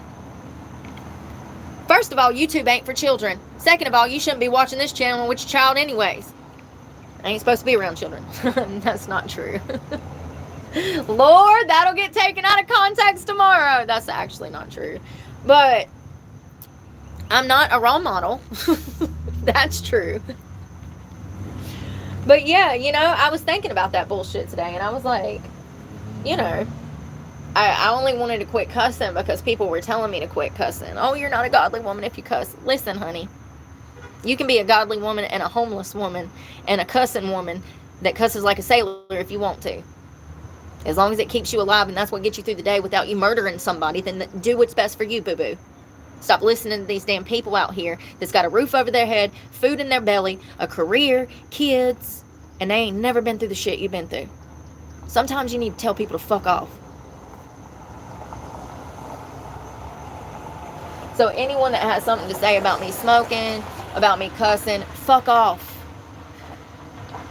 And one day when I'm sitting in my cute little house and I ain't stressed about bills and I quit smoking and I finally gained the 40 pounds that I need, I'm still going to be sitting here telling you to fuck off. Maybe smoking a blunt and drinking a scotch. I don't know. We'll see what happens. All I'm saying is today I'm sober. And today I'm going to cuss. And today I'm going to smoke. And today I'm homeless. It's like the internet gives me no damn grace. That's what it is. They give me no grace. They want to point out everything you're doing wrong. And it's like, wait a second. I'm sorry, but you wouldn't even make it one day in my shoes. So why don't you sit the fuck down and suck my cock. Who did that? God, I just remember my brothers running around doing that all the time, and my mom would be mad about it. And now I am my mom doing it. Who done that? Was that Triple X? I think it was. It was WWE or whatever. Listen, that wasn't huge in our house, but I do think that one of my siblings was into it for a little while. And so I remember, can y'all believe that? $2. I made $2. How much did you make this week? $2? No. But the lives, you do make money depending. It just, like I said, it's not stable. And there's no way to precisely see when it's going to fluctuate. And I remember last year, summer was decent, and then winter rolled around and it got rough again. So it seems like your numbers go up in the summer months, specifically in spring. The start of the year, your numbers start to rise a little bit. And then come September, October, they start to drop again. And so, and also, there's certain days that you need to be posting. Wednesdays, you're going to do the worst numbers. And then there's other days that have better numbers. It's just rolling with the homies through the algorithm, honey.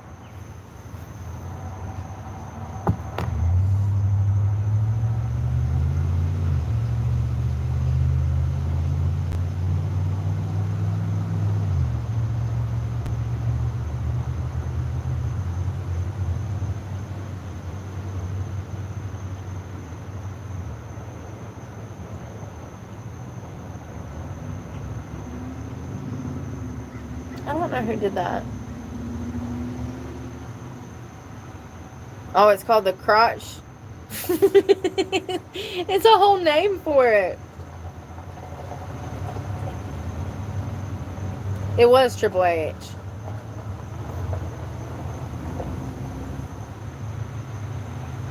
It's called the crotch drop.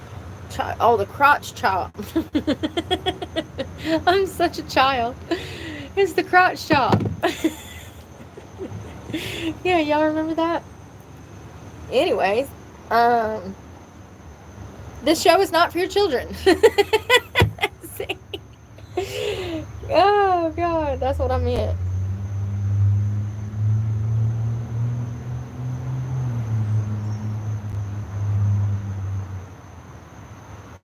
God, that rain was coming down so damn rough, you know?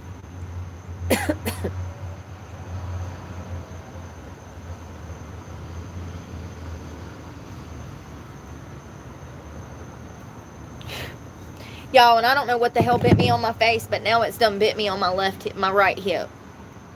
I don't know what it could be. It's not a tick. I don't know what it is. It's something biting me, and it takes a little divot of my skin out, just like it did my face. Remember when it was like a chunk of my skin missing? It took that like 4 weeks to heal, and it's still not healed. It's still raw, and it still hurts, and there's a chunk of skin missing. It's crazy. It's gonna probably scar. I'll never be able to wear makeup again.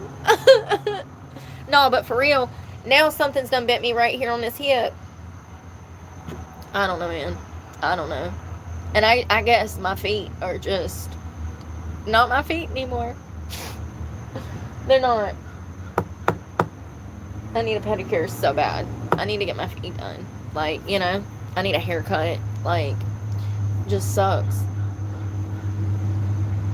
Can't do nothing. Die on the streets. People are so funny. Can't you call and get subsidized housing?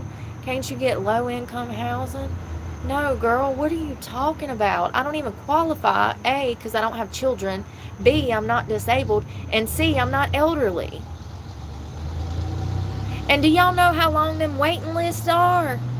When I had my daughter, I was on a waiting list until like 2020. And they still hadn't got through it. And that was in 2014. I was on that list for almost 6 years. And and by that time I didn't even have my daughter anymore.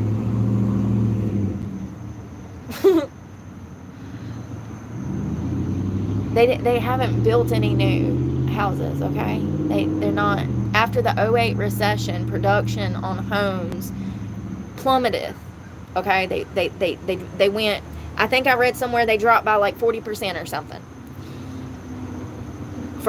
From we used to build X amount of homes every year, and after the 2008 recession, the market crash,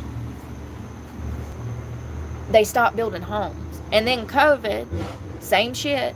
The price of materials got raised so astronomically high that contractors couldn't afford to do projects. So that slowed down production on homes as well. Not to mention, nobody wants to build damn subsidized housing. Nobody wants to build low-income housing. That's not a priority. I'm not saying that they're not doing it in some places. I'm just saying they ain't doing it around here, fam. Zero demand. Which is probably good. But it's not in some sort of manner, because you're not going to tell me that people don't fall into homelessness in this town. They absolutely do. They're just pushed into a bigger city, probably Forsyth or Guilford, and that becomes another city's problem, a city that already has too many problems. And to be from a small town like this and to be pushed into a major city, it's actually going to be more detrimental to the homeless person than beneficial, because that person is not going to know how to maneuver in a city. They're also going to have a more likely chance of being overlooked, because being from a smaller community like this, in my experience, these people, especially the elderly people, they're very soft-spoken. They don't want to ruffle any feathers, and they're Unfortunately, a lot of them are the type that would just keep quiet about bad situations or the lack of resources in a major city, in my opinion. They would just suck it up. And that's not okay, because these states receive funding to make these problems better. It's just that the system is so broken in so many ways, and the way to fix it would take money. And in my opinion, they don't want to do that. They don't want to do anything that's going to actually help people, because it's part of the system. That is the system. It's to enslave people.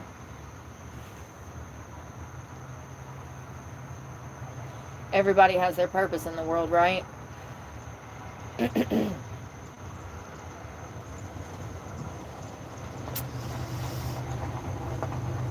Y'all, I'm glad that I got under this shelter good enough. My shoes ain't that bad, but I gotta find some shoes, because these things are tore to hell. And I don't know if I'm just rough, because I know I am. If you see me kicking that mannequin in there, you know I am. They're tore to hell, each side. I know I got some in store. I got shoes in storage. The only reason we bought these was because they were at Goodwill, and I needed something to run in, because they was supposed to be some fancy running shoes for $100 and something. You'd think they'd last longer than 2 months on the running trails, honey. Am I a rough girl, or they just don't make shit good anymore? I think they don't make good stuff anymore, okay? Maybe one day I need to open up a damn shoe shop, show them how it's done. Seriously. What the hell, Bobby? I mean, for real though, if I would have paid $100 for these shoes and they would have broke like that, I'd be in Foot Locker showing my ass right about now. With my receipt like a Karen. Like, are you kidding me? $100 and they tore, and I paid $7.99, $8.99 for them. They were brand new. They were in mint condition. They're called RYKA, Rika. They were comfortable when I first got them, and they are good shoes. I will say that. They are very comfortable, but they are not durable, honey. These are not the ones to go cycling in and then go kickboxing in and then go walk the trails in. Nope, they tore apart at the seams like duck lips, honey. That's what they look like. Duck. The only thing holding them together is right here in the front. That piece of plastic right there everything else, the seams are busted on both of them. So, like, when you're walking, it's like they talk to you. I can't do nothing about it. I mean, what you want me to do?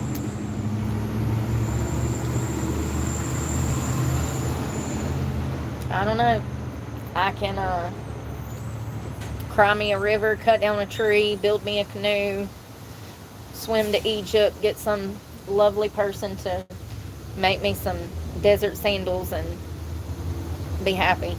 I should. That sounds lovely, actually. That sounds like a terrific trip.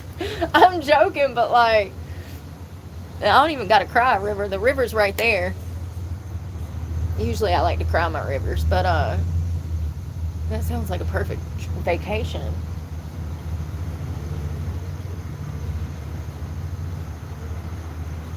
Yeah, I'm definitely angry about this whole situation, extremely angry. And I'm telling you,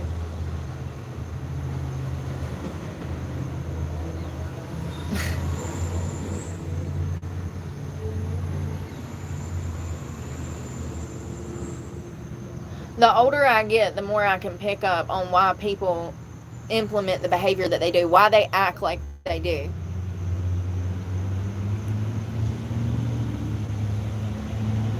I really just, like, all the changes that I've made, I just really see myself in a more professional, sophisticated, mature level, in my 40s and 50s. And the people that I've been subjected to in my life, they don't plan for the future. They don't think about their behavior and how their behavior impacts others. And that's one of the reasons I stay away from people, because I do. When I am dealing with other people, whether it's in a friend capacity or a family capacity, or even if it's just I'm taking somebody's food order for the restaurant, I'm conscientious about what I say and how my actions are going to impact their lives, specifically people that I'm extremely close to.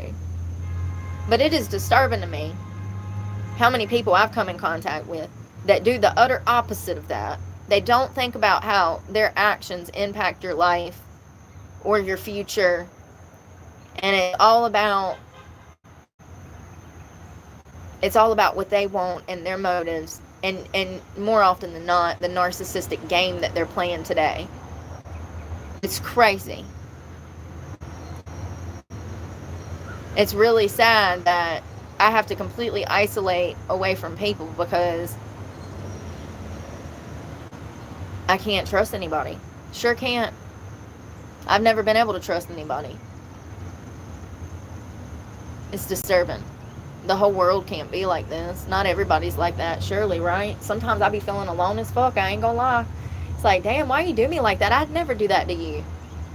I mean, I genuinely don't think I've ever had a real friend. Everybody I've ever been acquaintances with or friends with, I knew that they talked shit behind my back. I knew that they went and run their mouth and my business to other people. And I just accepted it when I was in my early 20s. By my mid-20s, after having my daughter, I was done with that shit. I cut everybody out of my life. All I needed was her. You know, it's not like a toddler's going to fuck you over and kill you in your sleep or put your finances on the line or, you know. The great thing about children is you know, they don't have nefarious motives, okay? They're not operating on self-centeredness, okay? That is what is so precious about children, is that they're innocent. But yeah, by my 30s, that's really, I would say that the start of my 30s is when I started to extremely isolate, probably when I got clean. Well, that's when I realized that people, places, and things was 90% of your recovery. You know, after that last relapse, which I wanted to die. I couldn't for the life of me figure out why I relapsed, and it was because of people, places, and things per usual. And I think that that's really when I started to get that being in recovery was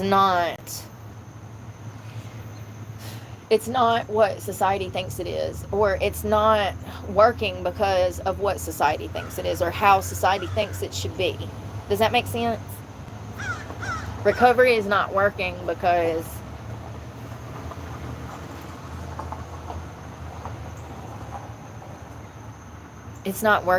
people didn't have it all figured out. They thought that they had it all figured out with rehabs and like drug detox and NA and AA, but they in fact do not have it all figured out. Because if they did, this problem wouldn't be getting worse. It would be getting better. We would see more people recovering, not dying. The fact is, we got more people dying than recovering. So something is clearly broken. And I'm here to tell you, it's people, places, and things. Those interpersonal relationships have to be worked on before a patient can, you know, even have the support that they need to stay clean. It's a very toxic situation. The recovering addict needs the support, but the support is, hell, sometimes they need support as well.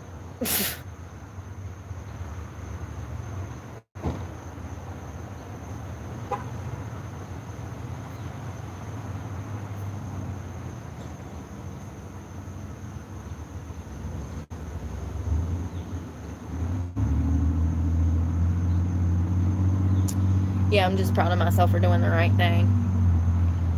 I guess I never really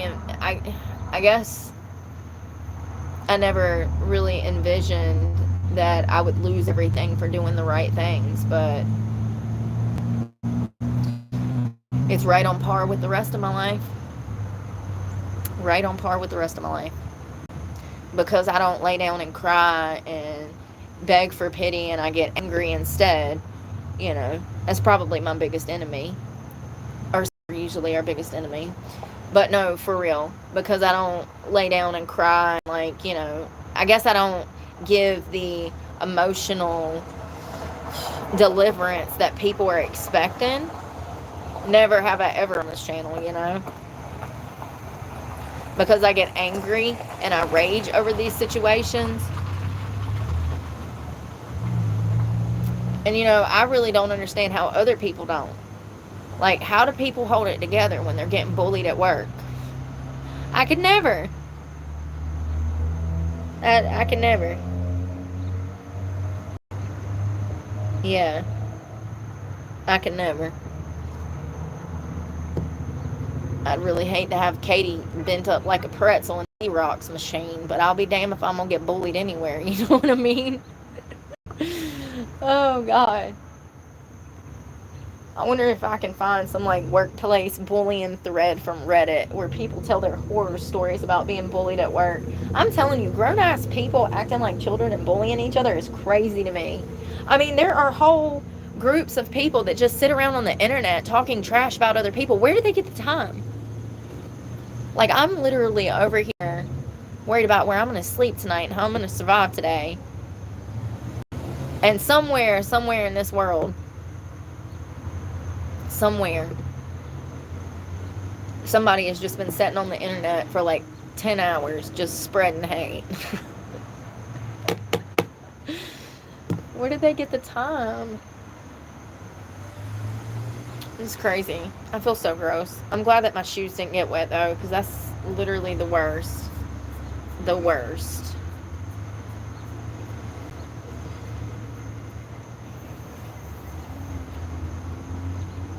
Look at this creep sitting down here in a Jeep. A different one. An old one. I wish the cops would come back so they could run his ass off because he's illegally parked. Just staring at me. I don't know if I've ever seen that before. And hell, he's probably sitting there shooting up drugs or something. It's the weirdest place to park. It literally has no trespassing signs. I've seen the cops park there. They usually use that as like a jumping off point where they sit and I guess watch the traffic go by. Probably read plates. Probably damn do paperwork. I don't know what all they do. Sitting there and circle jerk. I don't know. Bake cookies in their easy bake oven. I don't fucking know. Pet their dog. They pet their dog. I just know they sit there. You can't see in there. It's not like I can see. I'm just assuming here. But, and I'm joking. The cops don't be baking. They don't be using the easy bake oven. That's civilians that do that shit. I don't know what people be doing on the road, but they're clearly not paying attention to the road. So they must be using their easy bake oven to bake cookies. Why do I want one? Every time I bring it up, I'm like, damn, I wish I had an easy bake oven. I swear to God, if somebody sent me an easy bake oven, I'd die. Don't send me don't make a problem for me. Please don't. Can y'all see me riding around on my bicycle with my easy bake oven in the basket? Shit just went from bad to worse. I'm gonna get on here and I'm gonna be so mad. Don't you send me no damn easy bake oven. Shit. It's so funny. I'm always talking about how people don't know how to drive and I don't know what they're doing in their car. Fishing. He's fishing. Seriously. Baking cookies. Yeah, I really couldn't get into my workout today. I was trying to do some RDLs. First of all, I was doing completely wrong. My back's probably going to hurt even worse tomorrow because I looked in the mirror and I looked like a Ninja Turtle because I was all shelled up in my whole back. I did not have my form right at all. So if I'm injured tomorrow, it's my own fault. Luckily for me, I didn't have a lot of weight on the bar. So it wasn't like too bad.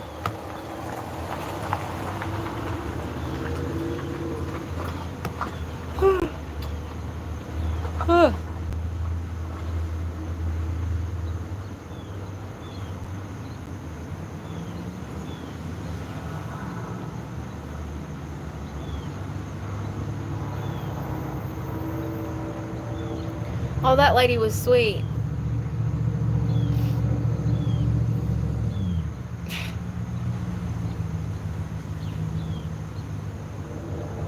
Really sucks. I'm scared of people. Like, it's not that I'm scared. You know what I'm scared of? I'm scared of them starting shit. Because it just happens, you know, every day.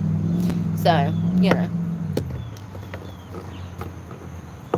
It's like people see me and they're like, oh, I'm gonna fuck with this girl. Every day. Every single day. And it just goes to show that people are truly evil. Not once have I ever treated anybody like that on this channel. Not once. That's why the comments are off. And they're probably going to stay off. Because I'm sick of people trying to come here and tell me who I am when I know who I am. I'm the sweetest bitch you'll ever meet. If you'll let me be.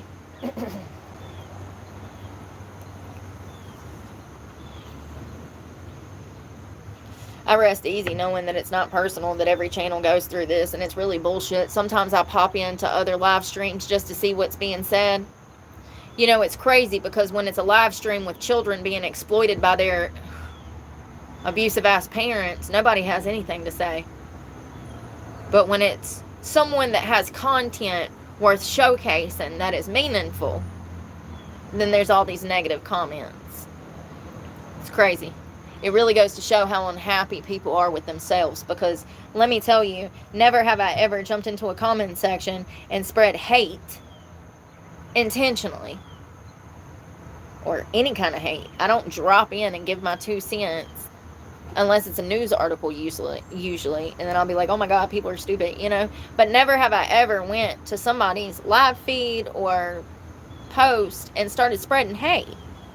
Only people that are insecure do that.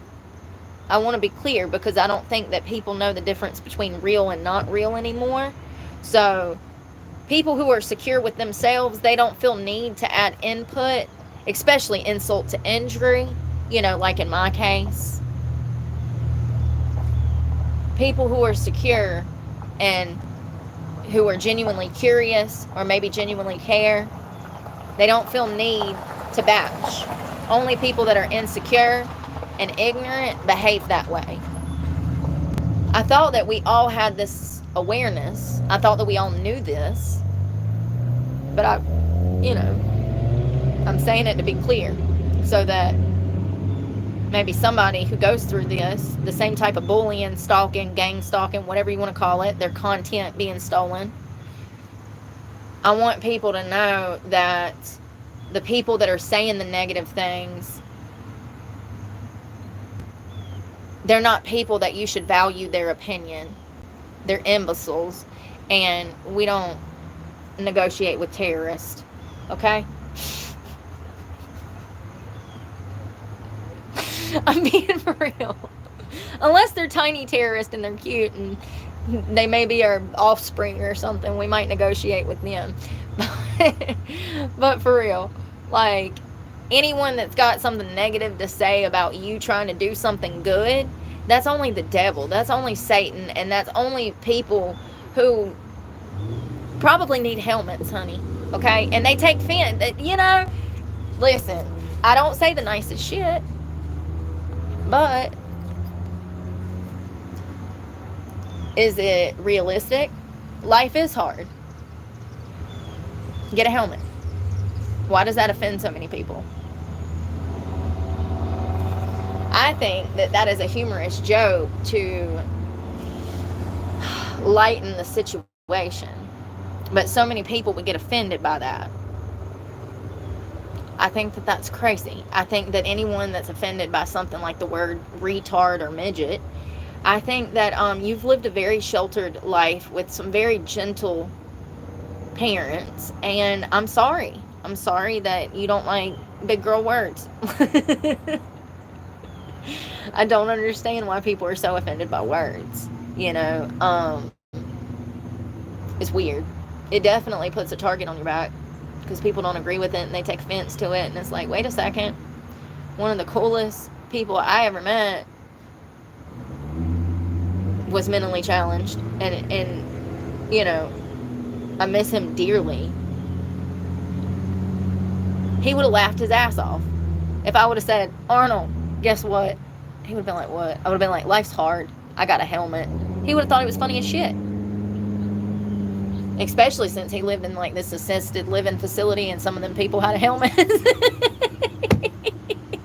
would have loved it. He would have loved it. Oh God. There was one or two of them. Yeah, my uncle, he had a heart attack and died when I was a kid. I miss him so much. I wish that I would have like spent more time with him, but you know how when you're a kid you really don't value the elders around you. I know I'm not the only one. You might value them, but you don't spend as much time with them as you should. You know, I think that that's one of my biggest regrets is not spending more time with my family when they were alive, specifically my grandmother. But yeah, I wish we would have had more time together, all of them. Everybody got a good workout in. I wish I had my other cup. I had to get water out of the rec center, and it might rain again, y'all. All of the people here are usually nice, but a lot of people recognize me for my channel, and that's caused a lot of problems over the years too, you know. It's crazy. Finding out that them bitches knew about my channel is wild. I mean, it goes to show, you know. And apparently they were even commenting on my channel. It's crazy.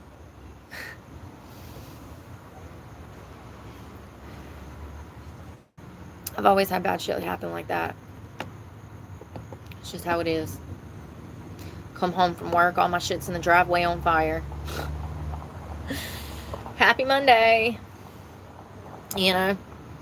It's like, damn, never have I ever torched somebody's shit and, like, literally broken and enter, pulled all their shit out the dresser, and then threw it in the driveway and set it on fire. And you know, when I called the cops, they're like, oh, there's nothing we can do. I'm like, but you don't understand. I know exactly who done it. And they're like, yeah, but we can't prove it. It's like, maybe you could if you did your damn job and interviewed him. He's a fucking 25-year-old brat. Maybe if you did your job and talked to him, he'd slip up and tell you something, you know? That's what an investigation's for. No, but for real, yeah, bad shit like that all the time.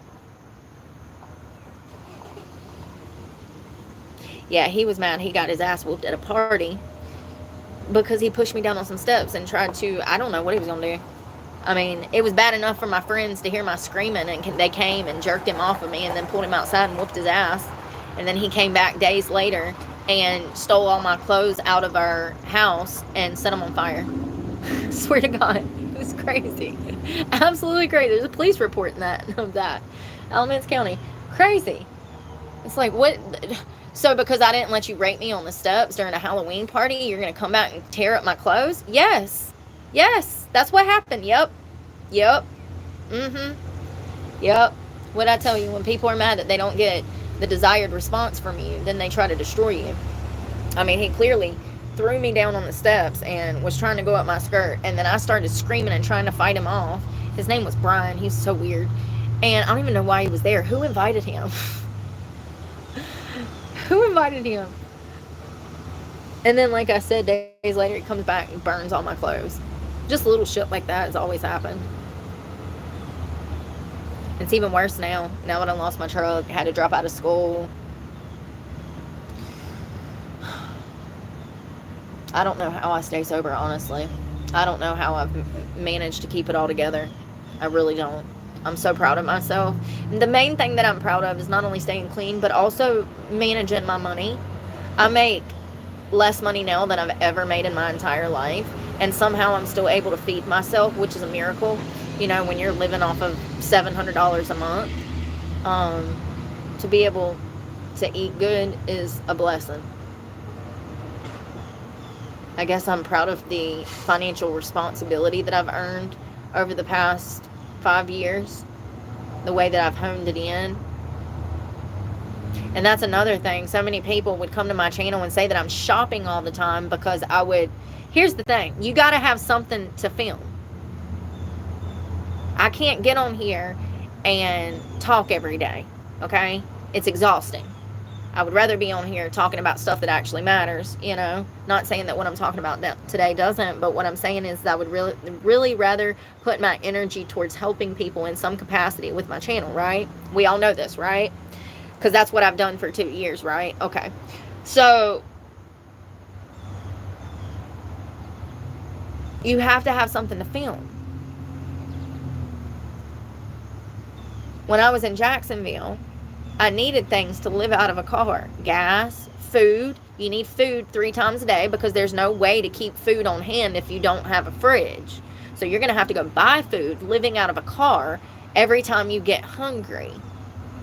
That's going to be expensive in gas. Not only that, it's going to get expensive buying things on the go because things are more expensive on the go. So people would give me hell for going to the Dollar Tree to buy baby wipes and toothpaste and Excedrin, things that I absolutely needed. People would jump in my comment section and say, oh, she's shopping again. Bitch, I'm at the Dollar Tree buying butt wipes. You know, the gaslighting that I've got from my own followers is why the comment's off. Did I say that? So because I'm homeless, living out of a car, and or now on the streets, I'm not supposed to be clean. I'm not supposed to eat food. I'm not supposed to get any rest.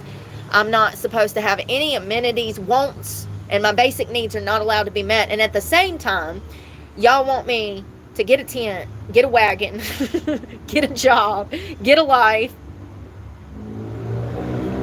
It's really ridiculous, if you ask me.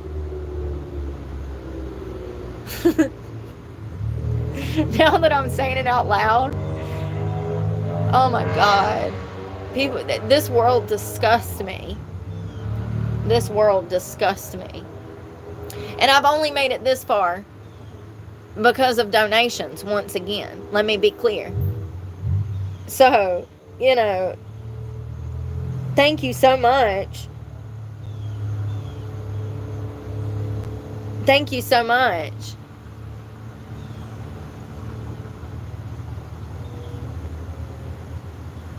You know what's crazy is when I first come to YouTube and I first put that Cash App up there, the only people that would send me money was perverts that was looking for a lady of the night. They'd attach their phone number and be like, oh, we should meet. You're not listening. I need a megaphone. I'm gonna find one at Goodwill and pull it out of this bag. Big ass megaphone. You're not listening. It's crazy. But here's the thing. I probably wouldn't have lost my truck if I would have played the game. You know? If I would have done that. If I would have like met all those people and made connections and made money on the side. And that's what YouTube wants. You know? I'm not saying that they promote prostitution. I'm just saying that they would not, in my opinion, have a problem with it if their creators were dipping their toes in it occasionally. And matter of fact, in my opinion, and in my experience, it was so weird how me being homeless and showing that I was homeless led to all these perverts coming out the woodworks. It was weird. You know, I mean, in my opinion, there's only one reason that would happen. You know? It's by design. It happens a lot. That's what most creators go through. It's crazy because all of my content gears young women towards getting away from that type of degenerate trap. So it's crazy that YouTube would push me into an algorithm with those types of perverts.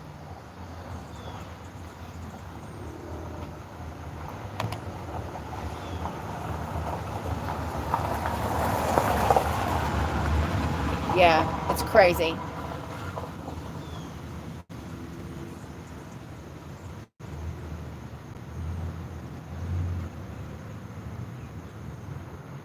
I honestly don't know how I have not fallen into a depression the past 2 weeks. I mean, I've been extremely depressed, don't get me wrong, and riddled with anxiety. Being back in this place and being completely exposed and being around old people that are not good for my environment. Or good for me. Clearly I wouldn't be in this situation, but it's just not a good combination, you know. It's not good at all.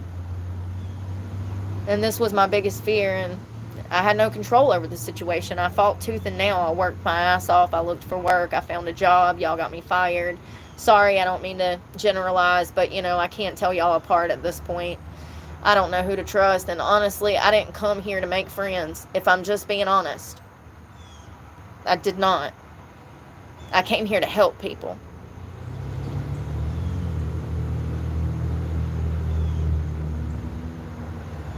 And it's so crazy because in my life, the people that have actually helped me were not my friend at all.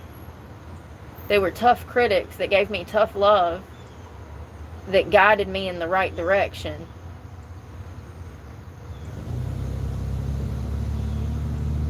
I appreciate those people. My old probation officer, the lady at the hospital that told me I should be proud of myself for being clean 4 years after I got clean. She was the first one. She was the first one that said, oh my God, you should be so proud of yourself for being clean. 4 years after I got clean. And we wonder why addicts don't stay clean.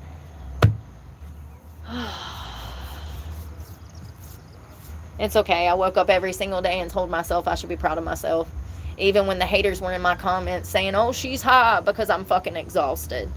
That's another thing. When I first moved out to the streets, I went 2 or 3 days without sleep and I lost count. And I literally had to put my phone on and record myself to even feel safe falling asleep somewhere. And my own followers were saying that I was high. You know, I really hope that you never have to go a day without mommy wiping your ass. I really do, because you're not going to make it out here. You're not going to make it. If you've never had to pull an all-nighter or a 2-dayer or a 3-dayer and not got no sleep, if you've done that before, then you know that I was not high. But anyone who hasn't been around the block and lived life and they're pampered, clearly, if they've never had to stay up a full 48 hours, you've lived a pampered fucking life. You heard me. You've lived a pampered life if you have not had to stay up 72 hours in a fucking row. There is so much shit that life can throw at you where you have to stay up for days at a time. And I'm not talking about drugs. I'm talking about surviving. And people wanted to come and say that I was high. And that is why the comments are off, because I'm not listening to it. I would say the majority of my followers are stuck in the fucking past. I can't even come here and try to make a living and have conversations with people because my own followers be asking me stupid ass questions that are irrelevant. Stuff about last week, 2 weeks ago, 3 weeks ago. There's literally so many videos recorded. If you don't know, there's probably a video that says why I lost my truck or my truck's being repoed. Why not just go fucking click on it?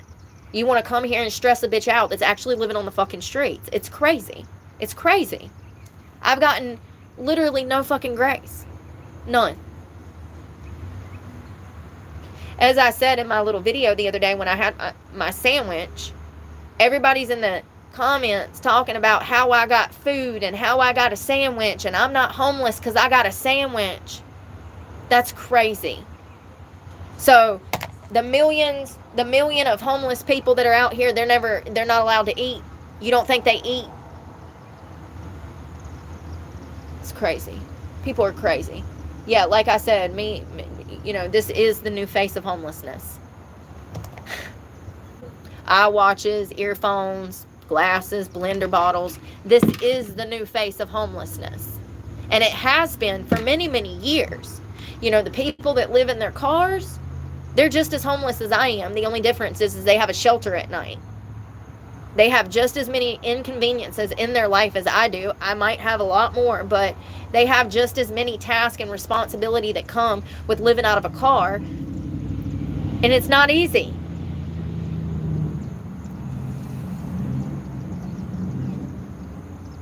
And I've showcased all of this, and there's still people that come here and want to call me a liar. Because they are. Because I can't remember dates. Because I get stuff twisted sometimes from trauma. It's crazy how I came to this platform and I said, you guys, I'm suffering with CPTSD. Remember when that was turned around on me? Because I was in a full-blown CPTSD episode and people were in my comment section trying to send me off the edge of a bridge. This was about a year and a half ago. I remember that. I even checked myself into a hospital. And that's why the comments are off. Because society will literally take a good person and try to kill them and destroy them. Because they hate themselves. I remind people of everything they're not and everything they didn't change. Because I changed. I moved on. I started anew. And I will continue to do that. Until I'm sitting in a house and I have the money to support myself.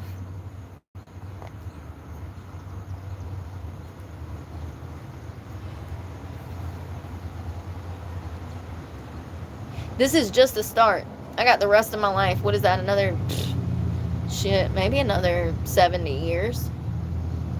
Could be more than that. I'm just getting started.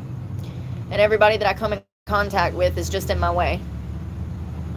They don't see the vision. They don't see the dream. You know, it's so crazy because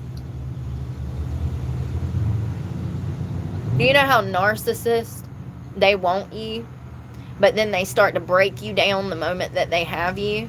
What is that? That's psycho. That's psycho. They start to attack your character, isolate you from your friends and family, and then they start to try to control and destroy you internally and externally. But they were so obsessed with you and they love you so much, but then they become your enemy by trying to destroy you. I don't understand that. Never have I ever.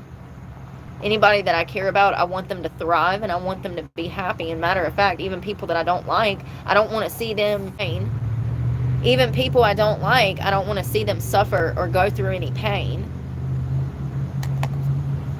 I don't understand how somebody can say that they care about you, but then they hurt you, you know? I really don't. I don't understand. Is it a lack of conscience? I don't know. I don't know at all.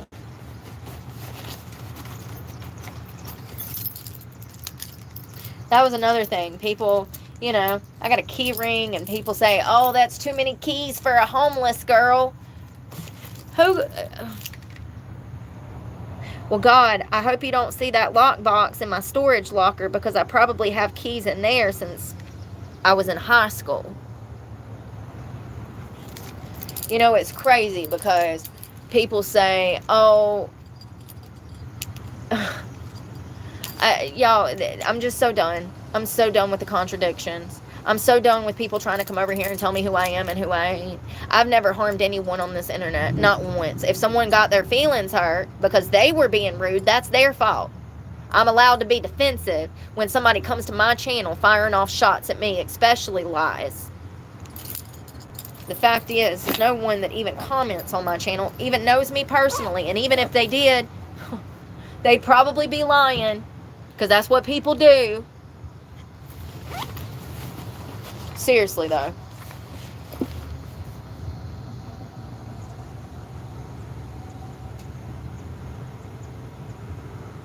I use the bathroom again. Sucks.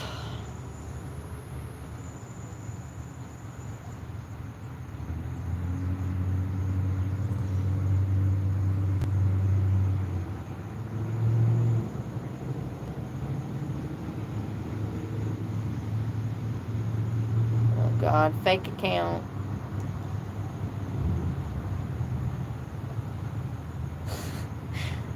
Alright, so let's talk about it. Remember the video where I went to the boat dock and I was going to film a video and then the cop rolls up and then he's like, what are you doing here? And I'm like, it's a public park, sir. I'm enjoying the public park.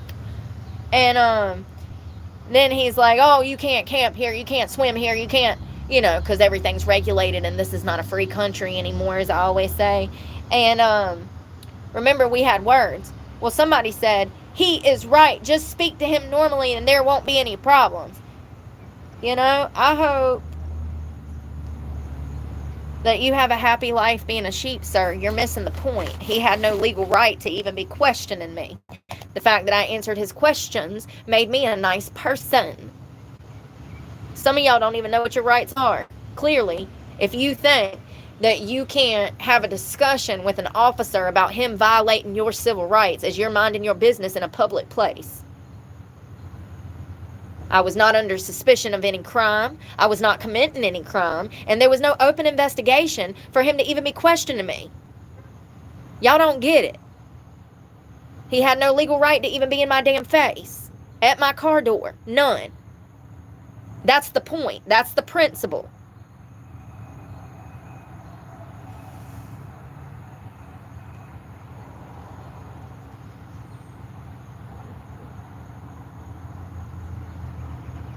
And this is why I'm not going to make it in society, because people are getting dumb and they don't get the principle ever.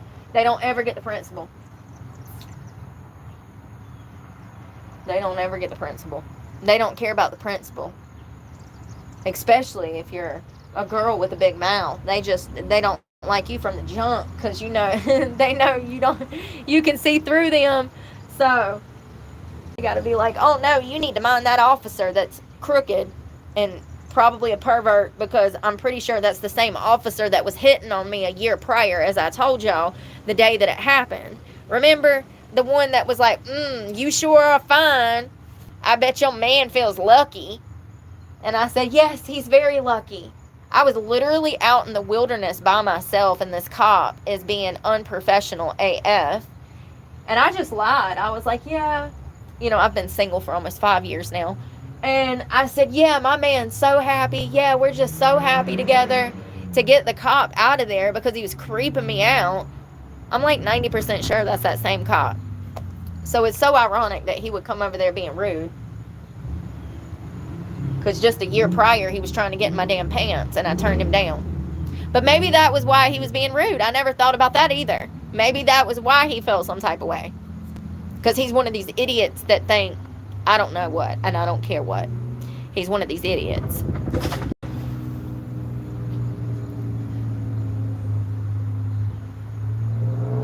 I'm glad it stopped raining, y'all. I really am. I'm really glad it stopped raining. Oh, here comes the train. I really don't think that people understand, the people that follow me. I don't think, I'm not trying to generalize, but there's only one honest explanation.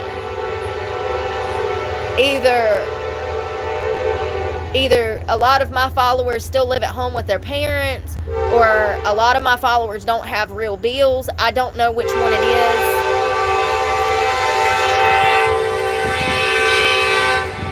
Never mind, I was going to talk over it, but it's not going to happen.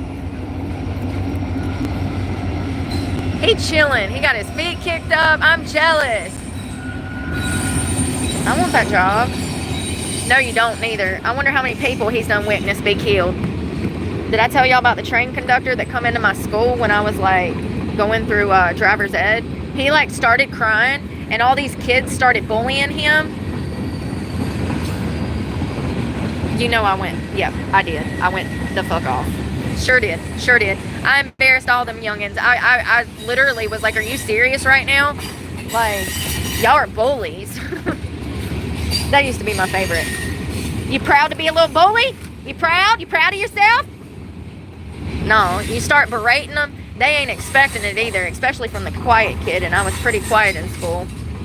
You know, my parents never let me talk, so. Anyways, yeah, you start berating them. And it's crazy how they hang their heads in shame. Most bullies, when they're caught, they know if you confront them. Even adult ones. You call them bitches out at a tea party, and they a little tipsy, they start running and crying. It's like, girl, you started this shit. You was being a bully. Now you damn have a glass of wine and you feel some type of way. Somebody calls you out for being a damn big ass bully and you want to cry. I forgot what I was talking about now. ADHD! Who's got ADHD? Who's got ADHD? I do. I got ADHD bad. It was important too, and I forgot. Oh well. We'll circle back around eventually. Y'all, I was looking to see how much this phone charged.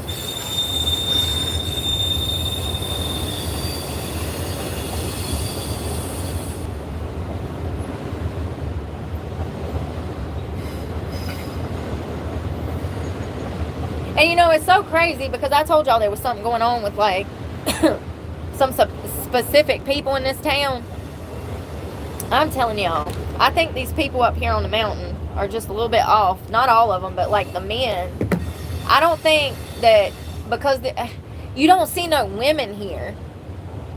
And they've been up here on the mountain, I guess, their whole life, and they ain't really got out a bunch. I don't freaking know. I'm not saying everybody here doesn't travel. I just know the majority don't. They don't never go nowhere. They might go to Greensboro, to King, Martinsville. But most people that's in this town, they don't get around like you and I have gotten around this country, you know? They enjoy the simpler life and not really thinking outside the box. I guess I get it. I don't really know. I think that small towns brew small minds. I think that if you're from a small town, you need to get the fuck out. Run. Please, run. I think, why? Why? Because small towns breed small minds. You can't really think outside the box unless you get outside the box. You know what I mean? I'm not saying not live in the country, but what I am saying is that every young person should venture off on their own into a major city to actually understand the world better, to have a better chance at surviving in it. 100%. This shit right here is for the birds. This shit right here creates drug addiction. This town is so depressing. All these people have to do is drink and do drugs. There's not even sidewalks for you to walk on, Susan. Our sneakers are going to get wet. I mean, there's literally nothing to do here. There's nothing. Nothing. That's not good. That's not good for the soul, honey. We're supposed to be outside, thriving, touching grass, smelling fresh air. Sitting in the house, that's what, people, they do the cookouts and the little lake thing and the going to the river thing, but like, they don't damn get around, It's more of a slower pace of life here. And it's really unfair. Because that shit creates depression, man. It does. When you live in a town like this and there ain't nothing to do and the only option you got is the ABC store and maybe the rec center and then maybe, a restaurant, that sucks. That doesn't breed happy people, and it sure as hell doesn't breed a healthier lifestyle. This is a beautiful place and there's nothing to do here, and that's kind of depressing. And I know that people here suffer with probably higher levels of depression here than you would see in like Florida. By far. It's seasonal too, and when the winters come, it hurts. It physically is so cold it hurts. Last year it got down into the teens and it snowed. So, yeah, that sucks. People stay in the house. They don't even leave here. I know women that ain't left the house all week. Seriously. They go and do their grocery shopping on Sunday and then they're back in the house for the entire week, especially if they're retired. Don't never leave the house. It's not good, man. That's how you cultivate depression, health problems, anxiety, suicidal tendencies, drug problems. That's how they manifest.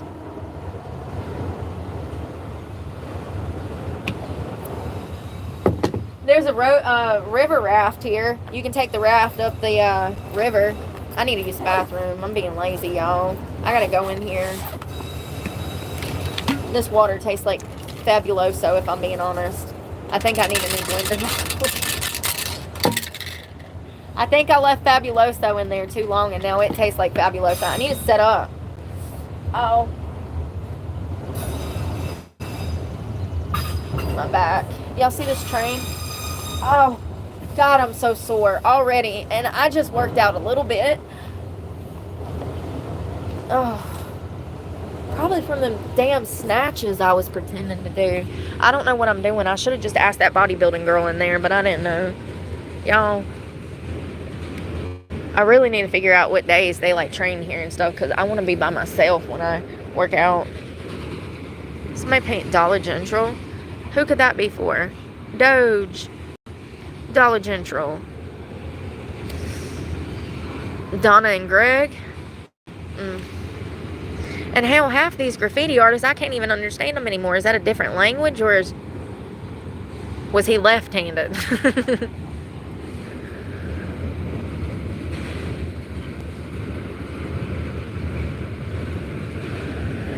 Damn, you want to hop it? I wonder where it'll take us to. Shit, we could... is that illegal? That's my first question. It's going so slow. Oh, I could jump that right now. But also, if the conductor sees me on there, is he going to call the police and have me arrested at the next stop? Is it legal? And are there still serial killers that hop trains? Because there used to be serial killers that hop trains. And they would go from city to city robbing and murdering people.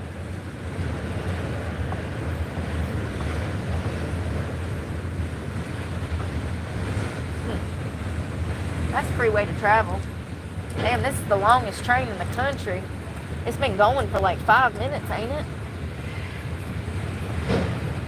Did I say AIDS? It did. AIDS, and I don't know about that.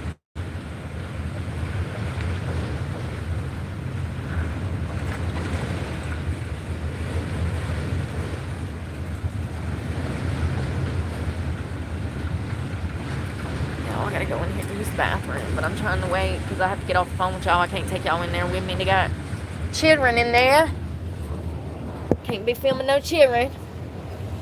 Oh, that one damn LGBTQ plus, you know, the man that gets mad when people misgender him. God, what's his name? Lily something. Psycho. Apparently he's in big trouble right now because he was going to Disney World and filming people in the bathroom. Like, he was filming himself, but it had little girls in the background. Apparently he did this all the time. It was just brought up like a week ago. Lily, damn, I don't know, man. It's a man that transitioned into a woman, and not a very good transition at all. That is a rough landing.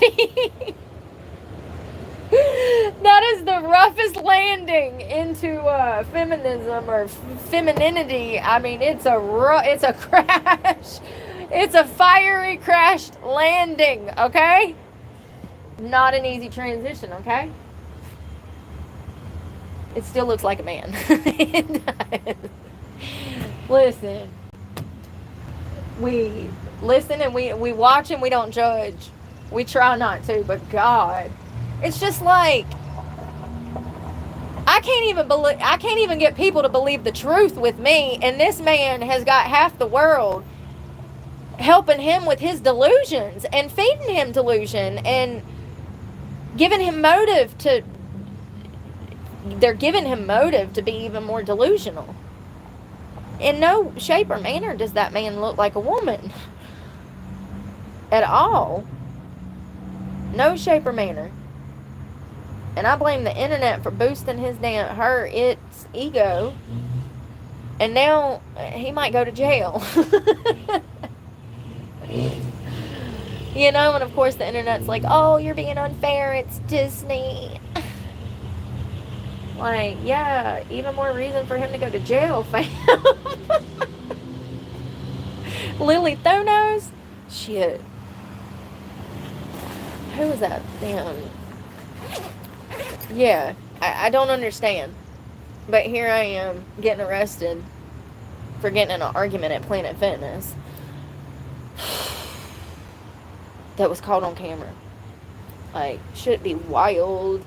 Lily, I don't think I've ever talked about this guy before. Who is the LGB Lily Thanos guy? Thanos? Really, Brooke? Really, Brooke?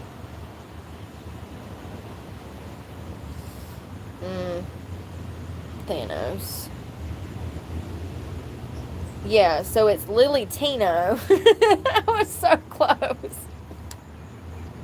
No, I get a point because it was a T name. See how my mind works? I still got it right in my mind. Tino, Tino. And I'm sure you've seen their stuff. This one right here. The main, not the manly one, but the girly one. It's still... Listen. We need to check on people. We really do. When they're not doing well, we need to check on them. Nobody ever checks on me. I'm clearly not well. This is why I say this from personal experience. But no, for real. That guy that's running for mayor of Minneapolis, Minnesota. There, I can say that. He's running to become mayor of Minnesota, but he's a Somalian immigrant. And y'all, that video, that comment section is so juicy. It was so good. I made a short this afternoon. It was so funny. So he's an immigrant from Somalia.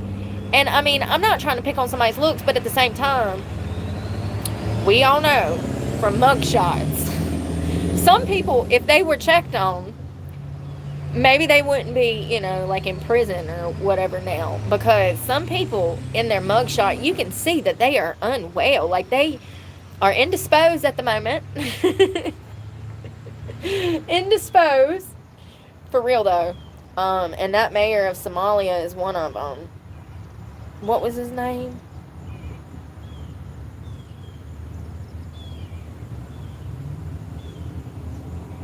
Who is the Umar guy running for Minnesota mayor? Omar Fateh is his name. My hair looks crazy. And y'all, he does. He looks like one of them aliens, okay? From the Alien movie. So he's a state senator already. Oh, Lord. He faced racist online attack. Oh, cut me a break. Cry me a river, man. I'm so sick of this racist stuff. If you speak common sense, if you just speak a little rationale, they want to be like, racist!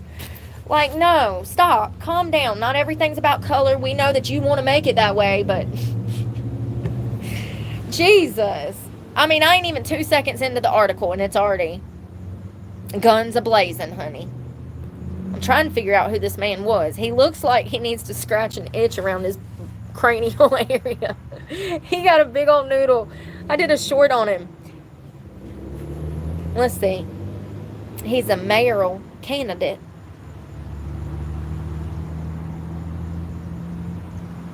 Oh, he blocked ICE. He doesn't want to cooperate with ICE. Go figure. No, not an immigrant from Somalia. I wonder which way he's going to vote. It's interesting because I told you guys that I thought that it was about the reason that they let those people immigrate here and they had the border open. It was my belief at the time that they were trying to... Where'd I put those vapes? I want to put them in here. That they were trying to secure future voters for the Democratic Party. That was my belief. But, no, it was bigger than that. They wanted to infiltrate every corner of America with immigrants. I mean... Yeah, in my opinion, it was part of a bigger plan. Long-term, like long-term plan.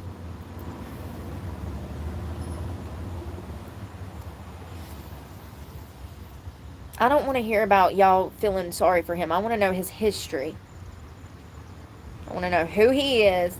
And, he's part of the Democratic Party, so he ain't going to help nothing. We all saw what happened during George Floyd and all of that, They literally burnt the precinct to the ground. Yeah, that was Minneapolis. The cops were running down the freaking streets with their property, fearing for their lives. Crazy. Crazy. If that was you or I, oh God, honey. The National Guard would have been boots on the ground. We would have been hog-tied. We would have been getting pepper sprayed, probably shot in the kneecaps. Like, are you kidding right now? It's crazy. So this was the same city, apparently. State, Minnesota. What was the name of that movie that was really good? The Rise and Falls of Minneapolis.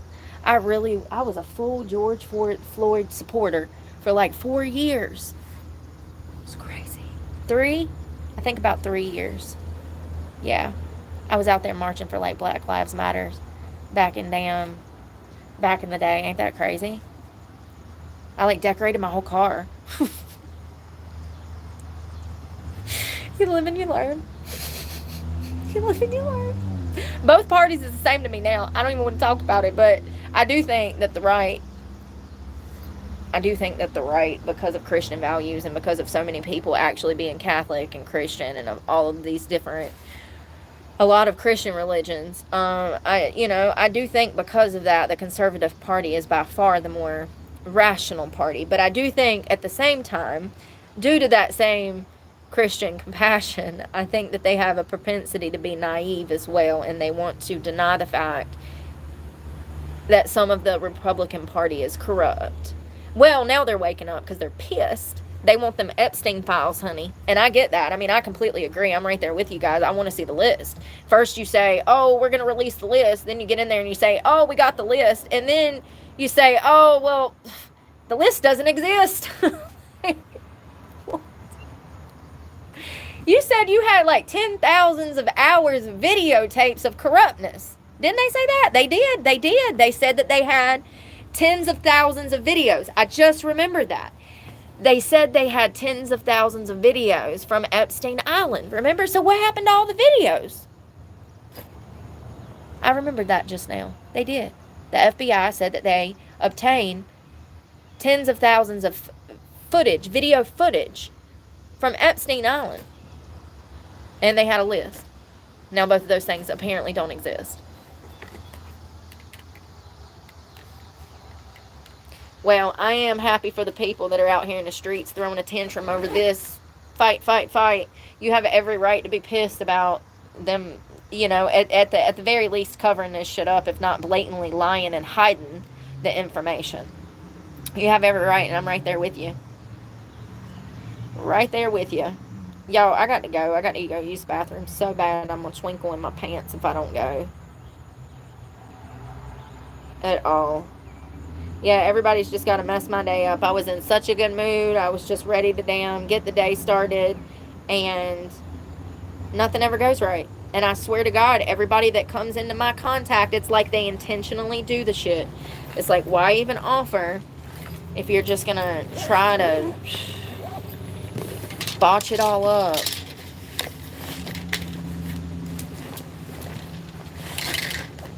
It looks like I'll be able to get a ride out of here, hopefully. I really appreciate the lady that stopped to check on me. That was so sweet of her. It looked like she had her, maybe her son in the car with her. Handsome boy. Every time I see these people out here with their children, it makes me really happy. I hope no other parent ever has to go through what the hell I've been through. And it wasn't enough. Destroying my life, marking me. It wasn't enough. Taking my child. It wasn't enough. Society still wasn't done. It's crazy. It just gets worse and worse. Every time I think it can't, it does. It does. And I'm just at a point where I don't care anymore. I don't. There's nothing I can do to control the situation. There's nothing I can do to change the situation. I done everything that I was supposed to do. I got clean, started getting educated, started a career, stopped drinking, stopped doing drugs, stopped hanging out with nefarious people, got my act together, started becoming responsible, worked on not cussing, really trying to stay focused on not smoking. You know, I mean, it's literally to a point when I look back, I don't think that people wanted me to change. I think people are angry at me for changing. And I think they gonna stay mad too. Shit. I didn't make all of these changes to turn back now. If I die because I kept my morals and values, then I know 100% I'm going to heaven. You know what I mean? Because that's the goal. That's the mission. It's to honor God and to honor yourself by being responsible for yourself and standing on ground on His word. That means if you starve, you starve. And I would rather starve than go back to stripping. I would rather starve than go back to drinking. I would rather starve than go back into an abusive situation. I guess I made that decision when I got clean, because that's really when things started going downhill 5 years ago. And they have not looked up, honey. I've lost everything. I used to have a damn walk-in closet with damn $400 jeans and nice car, and I didn't have to worry about anything. And I've lost everything because I chose to do the right thing, get clean, and back away from any and everyone that was involved in drug use or anything illegal. And this has been my punishment. I started this channel to try to help people, and my own following tried to destroy me, and they did. You win. I lost everything. I have nothing. And you still ain't happy. But I am. And I will continue to be. But you won't be. Probably ever. I'll pray for you. I love you guys. And maybe tomorrow we can try to start off on another foot. It's Friday. Maybe I might try to go somewhere where I can actually like put up my camera stand and actually take my weights. I need to do some upper body. I did a little bit today, but I really wanted to focus on my glutes today. I focused on like RDLs, and I don't know how to do those, but I definitely feel it. And I did Bulgarian split squats, sumo squats, push-ups. I did a little something something just to try to get my body moving. Probably about 45 minutes of heavy weightlifting. But we definitely need to do, I need to try to get outside if it's not going to rain, because the only thing that's like literally pushing me through this depression is coming out here and talking to y'all. Like, seriously, I'm literally, there's been times where I was like, maybe I should just like go to the hospital. Like, I'm really fucking depressed. This is a lot.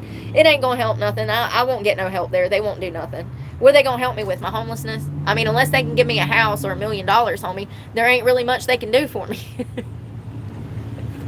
You know? Unless they can go down, rewrite history. They got a time machine. I can go back to 9 months ago and damn not walking that Planet Fitness. You know, I don't think there's much they can do for me, okay? The fact is that even under all of these bad circumstances, I still be holding it together better than most people. I do. I really do. I really do. At least I'm not like bitter and angry and taking it out on everybody like I have everybody do to me. That's what I'm saying. Never have I ever walked into a gas station and just snapped some lady's head off because I was mad at the world. But I have that happen to me every day. That's what I mean. That when I say, oh, I'm doing better than half of society, at least I can wake up no matter rain or shine. If I'm sleeping in a barn or on concrete, I still somehow try to get up and commit to a schedule and working. And I try to stay positive and smiling. And that's better than most people. It'll be fun, I guess. I'll either die out here or maybe win the lottery. I don't know. But I love you guys, and we'll talk tomorrow. And tomorrow I'll have my nicotine patch, and I'll have my life together with my stuff together. And, yeah, I just want to be honest that things just get worse and worse. It's probably going to be like that for a while. You know, it might get to the point to where I don't have a way to even have another change of clothes. It's just the reality of the situation when you're on the streets. And I feel so bad for that other creator that people treat like crap. The girl that I showed you. Like, don't leave that girl alone, I swear to God. She's young too, and people are just so consumed with things that they shouldn't be. Instead of asking her how she survives or if she's going to be okay or how she stays warm, no, they're just breaking her down because she's too pretty to be homeless. That's crazy. There's tons of people that are homeless just like me, that look just like me. They probably don't walk or talk or act like me, but they're just like me and you. So it's crazy to think that homelessness has a look. Like, I know, you know. Anyways, I love you guys. Pray for me. I'm praying for y'all, and we'll talk soon. Maybe under better circumstances tomorrow. Sorry everything gets all messed up because that's life. Y'all be safe. Good night.